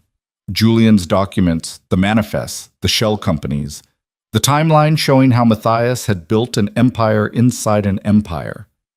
Sarah took notes in silence, her expression giving away nothing. When Adrian finished, she sat back. This is comprehensive, almost too comprehensive, which makes me wonder why you're bringing it to me instead of using it to protect yourselves. Because we're trying to do the right thing, Alara said. The right thing would have been not participating in international weapons trafficking in the first place. We didn't know, Adrian said. My uncle kept us ignorant specifically so we'd have deniability. Ignorance isn't innocence, Mr. Voss. Your signature is on corporate documents authorizing these shipments. You may not have known what was in the containers, but you authorized the routes, the insurance, the whole operation. Sarah leaned forward. If I take this case, you're both going to be implicated. Maybe not criminally if you cooperate fully, but your companies will be seized, your assets frozen, your reputations destroyed. Are you prepared for that? Adrian met her eyes. Yes. And you, Ms. Kane?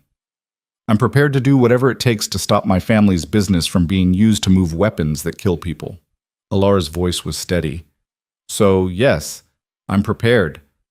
Sarah studied them both.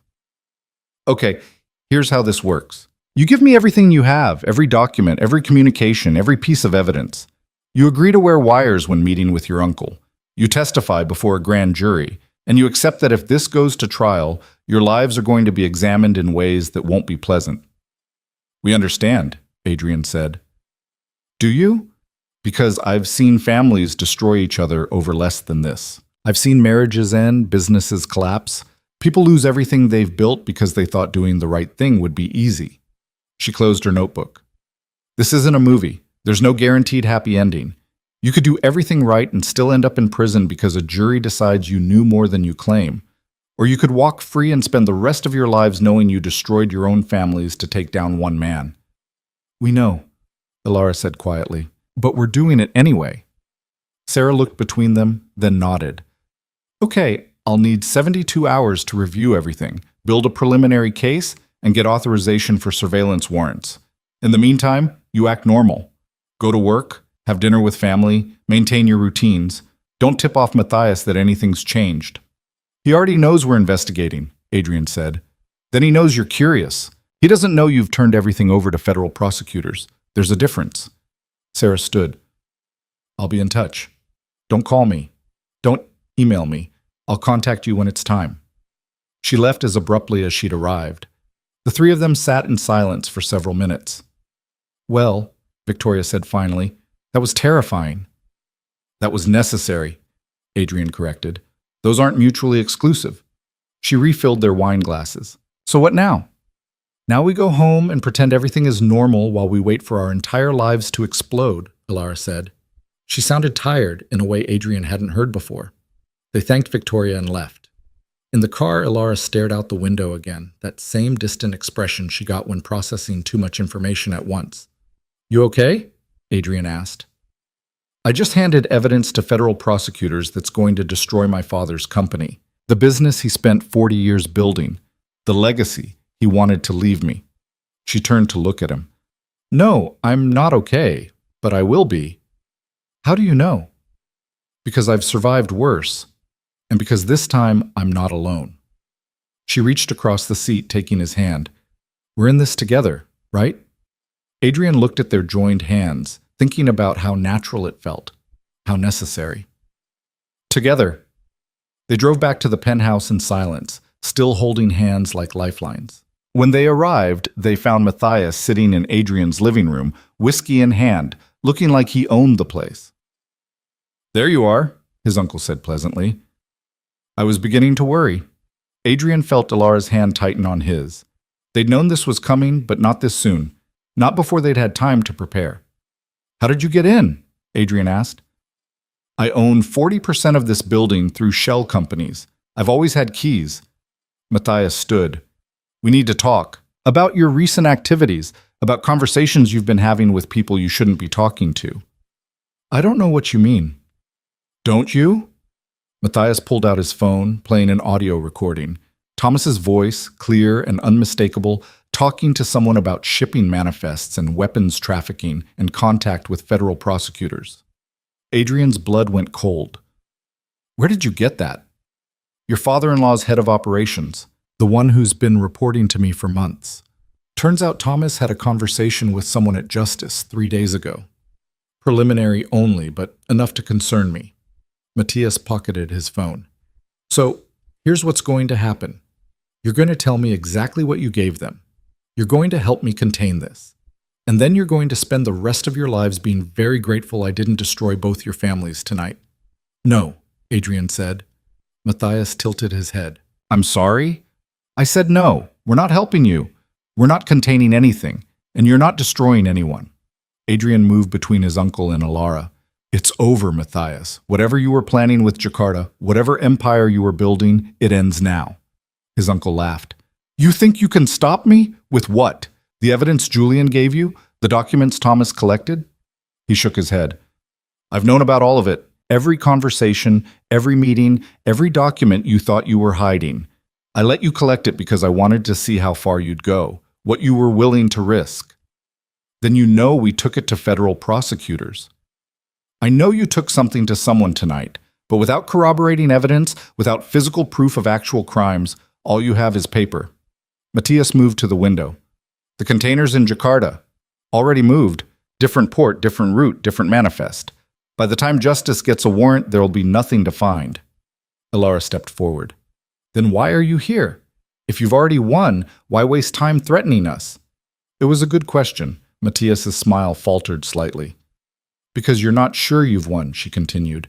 Because you're afraid we have something you don't know about. Something Julian gave us that wasn't in the files you've seen. Adrian understood then. His uncle was fishing, trying to figure out exactly what evidence they had, what damage they could do. Get out, Adrian said quietly. This is your last chance. Get out of my home, now! Matthias studied him for a long moment. Then he set down his whiskey glass, perfectly centered on the coffee table. You're making a mistake, both of you. When this is over, when the dust settles, you'll understand that everything I did was to protect this family. You used this family. There's a difference. Is there? Your father didn't think so. He understood that power requires compromise, that empires aren't built by people worried about morality. Matthias moved toward the door. You're going to lose everything, Adrian. The company, the name, the legacy. And for what? A sense of righteousness that won't matter when you're testifying against your own blood? He left. The door closed with a quiet click. Adrian stood frozen, Ilara beside him, both of them processing what had just happened. Matthias knew about Thomas's contact at Justice.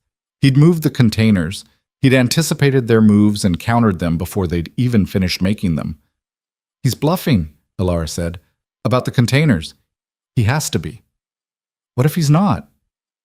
Then we tell Sarah Chen, and she raids every Voss Holdings facility until she finds them. She turned to face him. This doesn't change anything. We're still cooperating. We're still doing this. Even though he knows? Especially because he knows. It means we're close to something he can't control. She grabbed her phone. I'm calling my father, warning him that Matthias has recordings. Then I'm calling Sarah Chen and telling her the timeline just accelerated. She disappeared into her room. Adrian stood alone in his living room, looking at the whiskey glass his uncle had left behind like a calling card. His phone buzzed. A message from Julian. Get out. Now. Matthias has people coming. Not safe there. Adrian was already moving, heading to Ilara's room. She was still on the phone with her father, but she saw his expression and ended the call immediately. What? Julian says we need to leave. Matthias has people coming. People like what? Security? Police? I don't know, and I don't want to find out. He grabbed her jacket, tossed it to her. We go to your father's warehouse, somewhere Matthias can't access easily. They were in the elevator when his phone rang. Sarah Chen. I just got a call from my supervisor, she said without preamble. Someone with serious pull is trying to shut down our investigation before it starts. They're claiming national security concerns, classified operations, the whole 9 yards. That's Matthias. He has contacts in the Defense Department. I figured, which means we need to move faster than planned. Can you meet me in 2 hours? Federal Building, downtown. Bring everything you have. We'll be there. He ended the call as the elevator reached the parking garage. They ran to his car, Adrian driving because Ilara's hands were shaking too badly. This is happening, she said. Actually happening. Yeah. We could still run. Leave the country. Start over somewhere Matthias can't reach us. Adrian looked at her. She was serious. Is that what you want? I want to survive this. I want my father to survive this. I want to wake up tomorrow and not wonder if federal agents are raiding my house or if your uncle sent someone to make us disappear. She laughed, high and tight. But I also want to see his face when he realizes we actually beat him. So no, I don't want to run. Good, because neither do I. They drove to Brooklyn, to the warehouse where Thomas was waiting with 2 lawyers and enough nervous energy to power the building. He hugged Ilara so hard she gasped. I should never have gotten you involved in this, he said. You didn't. I got myself involved. She pulled back. Dad, Matthias has recordings of your conversation with Justice. He knows everything. I know. My guy already told me. He's in custody, apparently. Matthias called in favors with Homeland Security, claimed he was leaking classified information. Thomas looked at Adrian. Your uncle has more power than we thought. Then we use it against him. Show prosecutors exactly how deep his connections go. Adrian checked his watch. Sarah Chen wants to meet in 90 minutes. We bring everything. We cooperate fully, and we pray that justice moves faster than Matthias can shut them down. The next hour was a blur of organizing documents, coordinating with Thomas's lawyers, and trying to ignore the growing certainty that they were about to step off a cliff without knowing if there was ground below. At 10 minutes before their scheduled meeting, Alara's phone rang. She answered, listened for 30 seconds, then went very still. "That was my mother," she said quietly. "Matthias just showed up at her house. Told her I was about to destroy the family, that she should convince me to stop before it's too late." "What did she say?" "She told him to leave before she called the police. Then she called me to ask what the hell is going on." Alara met Adrian's eyes. "I can't lie to her anymore. She deserves to know. Tell her after we meet with Sarah. Tell her everything, but tell her when we have federal protection in place." They drove to the federal building in Adrian's car, Thomas following in his own vehicle with his lawyers. The building loomed against the night sky, all concrete and glass and the kind of institutional architecture designed to intimidate. Sarah Chen met them in a conference room on the 8th floor. She looked like she hadn't slept, which Adrian took as a good sign. Tired prosecutors were prosecutors who cared. "We have a problem," she said immediately, "and a solution, but you're not going to like it." "What's the problem?" Adrian asked. "Matthias Voss has contacts at very high levels, Defense Department, State Department, people who can classify investigations with a phone call. They're claiming your evidence relates to ongoing intelligence operations, that pursuing it would compromise national security." "That's bullshit," Thomas said. "I agree, but it's effective bullshit. My supervisor is getting pressure to drop this." "And the solution?" Alara asked. Sarah pulled out a folder. "You go public. Before we can raid anything, before we can make arrests, you hold a press conference and release everything. Make it so public that classifying it becomes impossible." Adrian stared at her. "You want us to do your job for you?" "I want you to force my hand. If this information is already public, I can pursue it without worrying about national security shutdowns. But it means you'll be targets. Matthias will come after you legally, financially, maybe physically, and you'll have no protection until we can build a strong enough case to arrest him." "How long will that take?" Alara asked. "Weeks, maybe months. So we destroy our lives publicly, spend weeks dodging whatever Matthias throws at us, and hope you eventually arrest him before he destroys us?" Adrian laughed bitterly. "That's your solution?" "That's the only solution that works given the pressure we're facing." Sarah met his eyes. "I know it's not ideal, but it's the difference between burying this forever and actually bringing your uncle to justice." Adrian looked at Alara. She looked at her father. Thomas looked at his lawyers, who were both shaking their heads like this was the worst idea they'd ever heard. "We do it," Alara said. "We go public, tomorrow morning, every major outlet, full disclosure, everything." "Are you insane, what?" one of Thomas's lawyers said. "You'll be sued into oblivion. Criminal charges, civil penalties, personal liability." "I don't care," Alara interrupted. "I'm tired of being afraid of Matthias. I'm tired of hiding. If the only way to stop him is to burn everything down publicly, then we burn it down." She was looking at Adrian when she said it, asking without asking if he was ready for this. He thought about his father's legacy, about empires built on blood, about the fact that doing the right thing had never guaranteed anything except the satisfaction of knowing you tried. "Tomorrow morning," Adrian said, "we tell the world everything." Sarah nodded. "I'll have press contacts ready.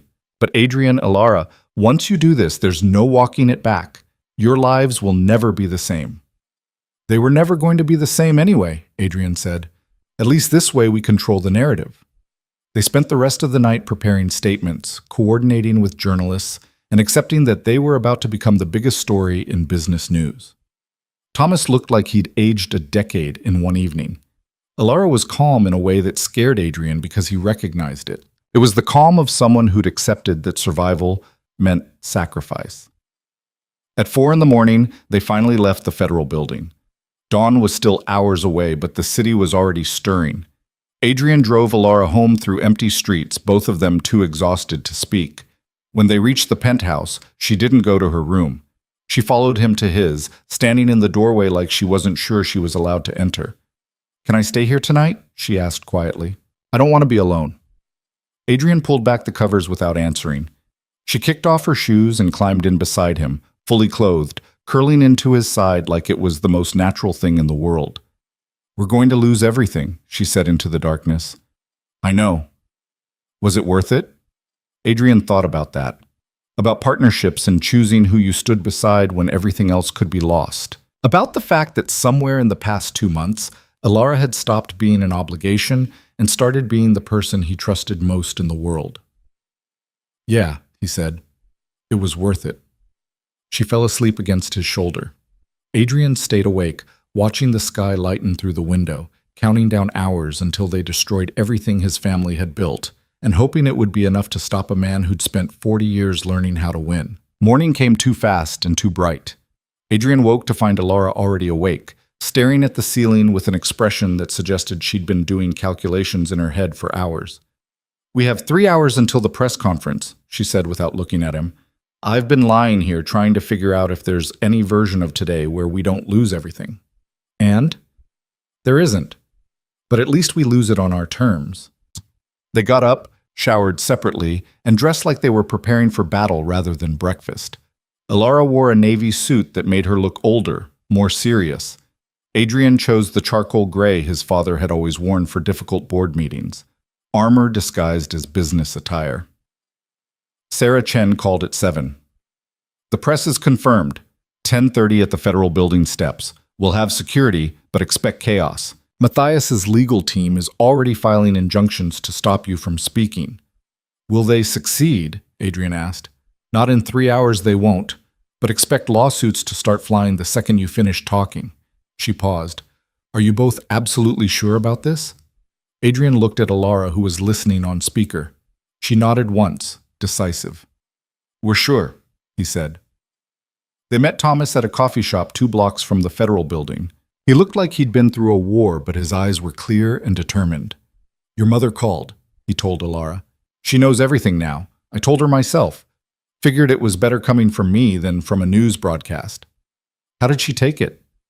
She said she always knew your consulting work was cover for something more interesting. Then she asked if we needed a good lawyer. Thomas smiled slightly. She's tougher than I give her credit for. She had to be to marry you, Alara said. At 9:30, Adrian's phone rang. Matthias. Don't answer it, Alara said immediately. But Adrian did anyway, putting it on speaker so they could all hear. Nephew. His uncle's voice was calm, controlled, absolutely furious underneath. I'm going to give you one last chance to reconsider this spectacularly stupid decision. There's nothing to reconsider. Really? Because I have documents being delivered to every major outlet right now, showing that you personally authorized the shipments you're about to claim ignorance of. Your signature, your approval, your criminal liability. Adrian felt ice in his stomach. You're lying. Am I? Check your email. I sent copies to you and your lovely wife might want to review them before you stand up and tell the world you're innocent.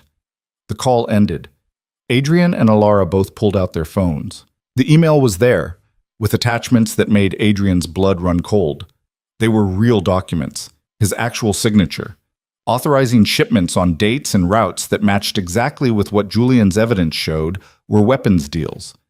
He'd signed them thinking they were routine approvals for international expansion.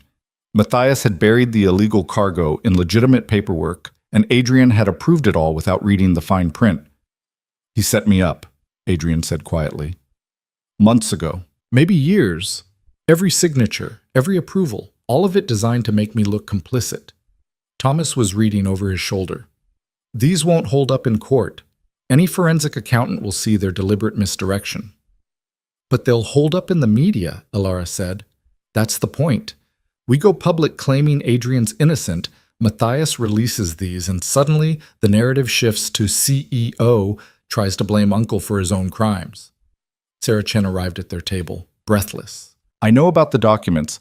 Matthias's team just sent them to my office with a very polite suggestion that I reconsider my investigation. What do we do? Adrian asked. We adjust the strategy. You don't claim complete innocence. You admit you signed documents without proper oversight. You take responsibility for failing to supervise operations adequately. And then you pivot to showing how Matthias systematically manipulated the entire company to hide his operation. She pulled out her own phone. I have analysts going through the documents now. They're finding enough evidence of deliberate obfuscation that we can argue you were deceived rather than complicit. Will that work? Alara asked. Maybe, if you're willing to fall on your sword publicly, admit mistakes, show genuine remorse, and then direct all fire at Matthias. Sarah looked at Adrian. It means you'll probably face charges. Negligence, at minimum, maybe more. But it's better than conspiracy to traffic weapons. Adrian thought about that, about admitting publicly that he'd failed as a CEO, that he'd been so focused on profit margins and expansion that he'd missed weapons trafficking happening under his own signature. It would destroy his reputation, damage his credibility, make him look incompetent at best and criminal at worst. But it was true. He had failed. He'd been so desperate to prove he could run his father's empire that he'd stopped asking questions about where the money actually came from. I'll do it, he said. Adrian, Alara started. He's right. I signed those documents. I approved those shipments. I didn't know what they contained, but I should have. He met her eyes. If taking responsibility is what it takes to bring him down, then that's what I do. Thomas squeezed his shoulder. Your father would be proud, not of the mistakes, but of owning them. They spent the next hour rehearsing statements, coordinating with Sarah's team, and watching as news vans started gathering outside the federal building. By 10:15, there were at least 30 cameras set up, reporters checking microphones, photographers jockeying for position. Victoria appeared with coffee and moral support, looking terrified and determined in equal measure. I told you I'd provide the matches when you burned down the empire. Didn't think you'd actually do it. Neither did I, Adrian admitted. At 10:25, Sarah gave them the 5-minute warning. Adrian and Alara stood together at the window, looking down at the crowd that was about to watch them destroy everything. Last chance to run, she said quietly. Where would we go? I don't know, somewhere warm, somewhere without extradition treaties. Adrian took her hand. I'd rather stay and fight. Me too. She squeezed his fingers. Whatever happens after this, I want you to know something. When I married you, it was because I had no choice. But somewhere along the way, it stopped being about survival and started being about actually wanting to be your partner. Alara, I'm not asking for anything. I just wanted you to know that before we walk out there and potentially lose everything, including each other. Adrian pulled her closer, pressing his forehead to hers. When this is over, when the dust settles, we're going to figure out what this actually is. Not the arrangement, not the strategy. What it actually is. Deal. Sarah appeared in the doorway. It's time. They walked down together, Adrian and Alara in front, Thomas and his lawyers behind them, Sarah's team providing a protective barrier. The noise hit them the second they stepped outside. Reporters shouting questions, cameras flashing, a wall of sound and light that felt like walking into a physical thing. Adrian stepped up to the microphone. Alara stood beside him, their hands still joined.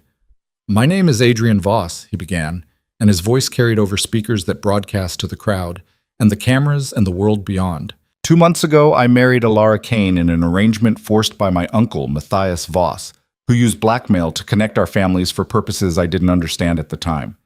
What I'm about to tell you is the truth about how Voss Holdings and Kane Shipping have been systematically used to traffic illegal weapons across international borders for nearly 2 decades.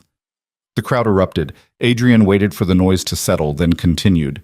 I signed documents authorizing shipments I believed were legitimate business operations. I approved routes and insurance policies without proper oversight. I failed in my duties as CEO to supervise operations that were criminal in nature and intent. For that, I take full responsibility.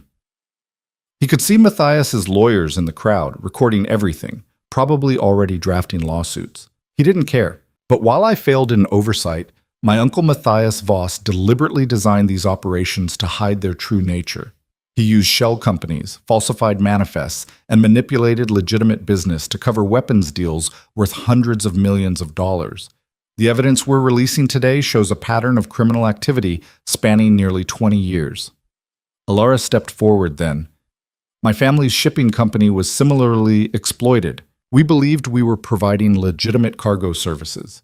Instead, we were being used as cover for international weapons trafficking.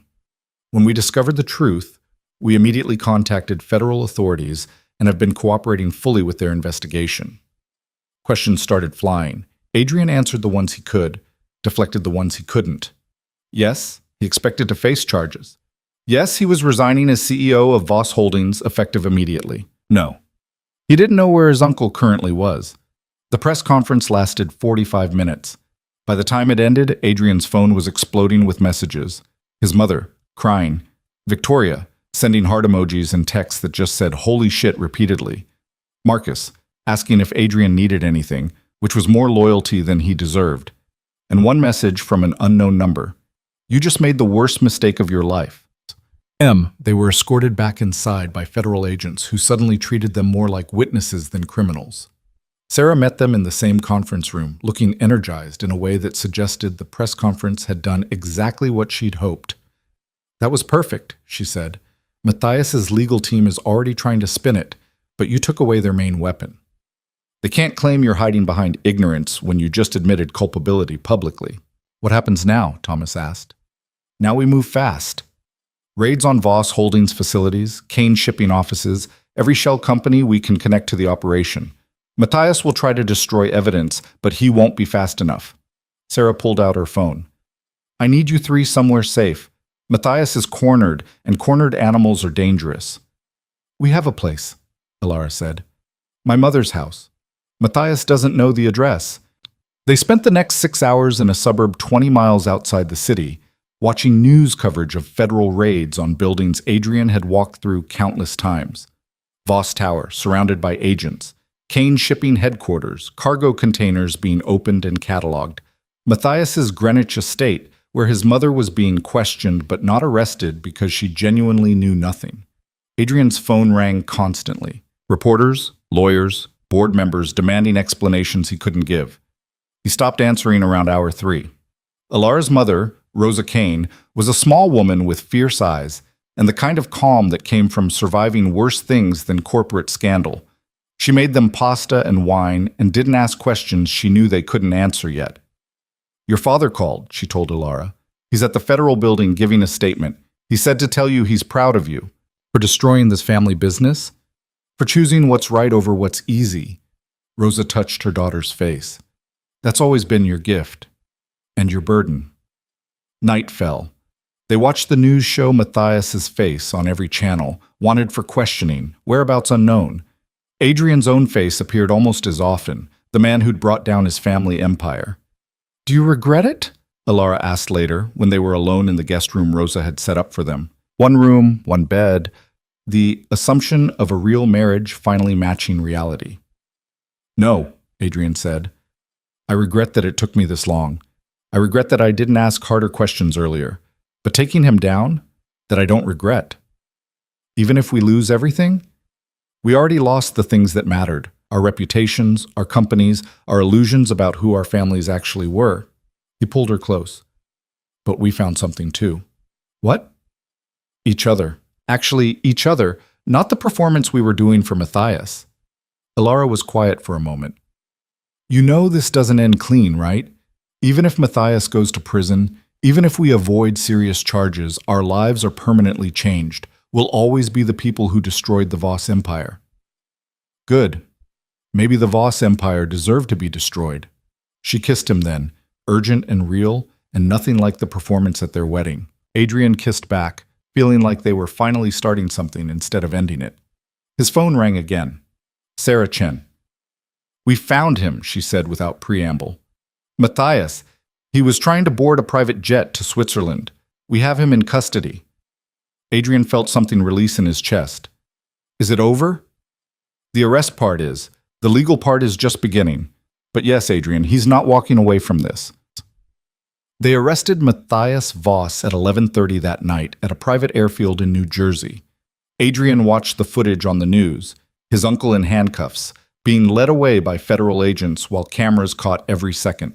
Matthias looked smaller somehow, diminished without his power and his threats and his carefully constructed empire of secrets. The next few weeks were a blur of depositions and legal meetings and slowly piecing together exactly how extensive the damage was. Voss Holdings filed for bankruptcy after the raids revealed that nearly 40% of their assets were connected to illegal operations. Kane Shipping survived, barely, after Thomas agreed to a complete restructuring and independent oversight. Adrian faced charges of criminal negligence and regulatory violations. The prosecutor offered a plea deal: 2 years probation, massive fines, permanent ban from serving as a corporate officer. His lawyer said it was a gift considering what he could have faced. Adrian took it. Alara faced similar charges, but her cooperation and earlier warnings to authorities earned her a lighter sentence: 1 year probation, fines she could actually afford, no permanent bans because she'd never officially run her father's company anyway. Matthias went to trial. The evidence was overwhelming: weapons trafficking, money laundering, fraud, conspiracy charges that stacked up like building blocks. His lawyers tried everything, claiming national security exemptions that fell apart under scrutiny, arguing that he was actually helping intelligence operations that no intelligence agency would confirm. The jury deliberated for 4 hours, guilty on all counts. Sentencing came 3 months after the press conference. Adrian and Alara sat in the courtroom, watching as the judge methodically destroyed what remained of Matthias Voss's life. 25 years in federal prison, asset forfeiture, restitution payments that would take multiple lifetimes to complete. Matthias didn't look at them. Not once. It was the final insult, the last assertion of control. He would go to prison still pretending Adrian didn't matter enough to acknowledge. Outside the courthouse, reporters swarmed again. Adrian had learned to navigate these moments without saying anything that could be used against him later. "How do you feel about the verdict?" Justice was served. "Do you regret your role in the operation?" "Every day." "What's next for you?" That question stopped him. He looked at Alara, who was fielding her own questions with practiced deflection. She caught his eye and smiled slightly, and in that moment Adrian knew exactly what was next. They'd spent 3 months living in limbo, waiting for legal proceedings to resolve, trying to figure out who they were without the companies and the empires and the weight of family legacies crushing them. They'd been partners through all of it, but they'd been careful not to define what that partnership meant beyond survival. Now survival was guaranteed, which meant they had to decide if they were staying together because they wanted to or because they'd gotten used to it. The reporters eventually dispersed. Adrian and Alara walked away from the courthouse toward nothing in particular, just away from the noise and the cameras and the weight of the past. "So," Alara said, "we're officially unemployed criminals with probation requirements and no clear career prospects. Don't forget the massive fines and complete destruction of our professional reputations." "Right. Can't forget those." She was quiet for a moment. "What do we actually do now?"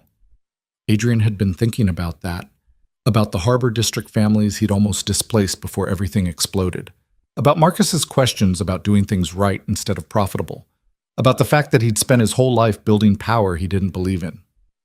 "I want to do something that actually matters," he said.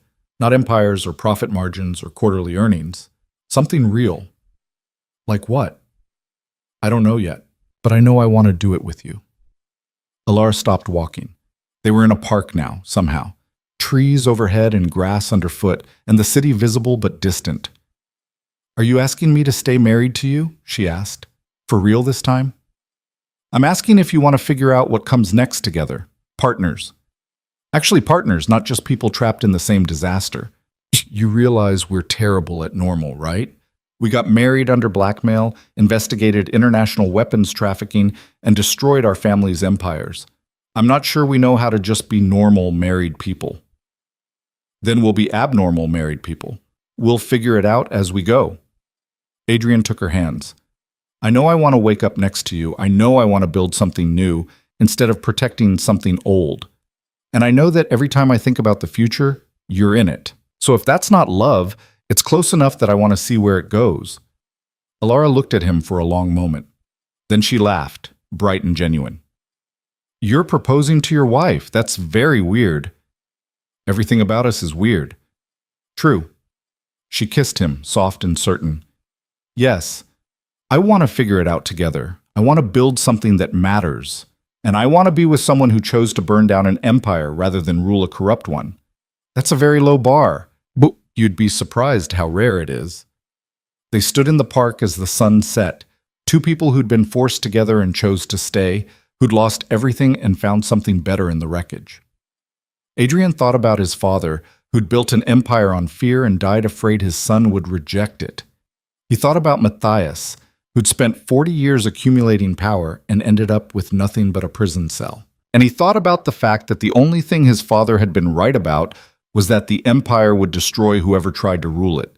Adrian had just chosen to destroy it first. 6 months later, they stood in front of a building in Harbor District that had once been scheduled for demolition. Adrian had bought it with the last of his accessible assets before the bankruptcy finalized. Alara had convinced her father to donate shipping containers that could be converted to affordable housing. The sign above the door read Voss Kane Community Center. It was presumptuous to use their names after everything, but Alara had insisted. "We don't get to erase what we did," she'd said, "but we can attach our names to something that helps instead of hurts." They offered services to the families Adrian had almost displaced: legal aid, job training, affordable housing advocacy. It wasn't glamorous. It definitely wasn't profitable, but it was real in a way nothing else in Adrian's life had ever been.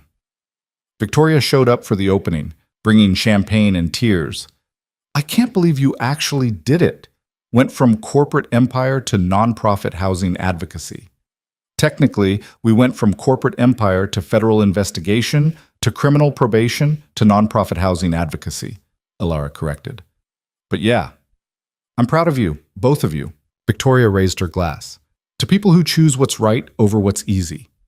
They drank to that. Thomas appeared with Rosa, both of them looking older but lighter somehow, like the weight of the shipping company had been crushing them longer than they'd realized. Thomas had sold the business to a legitimate operator and was consulting on maritime law reform.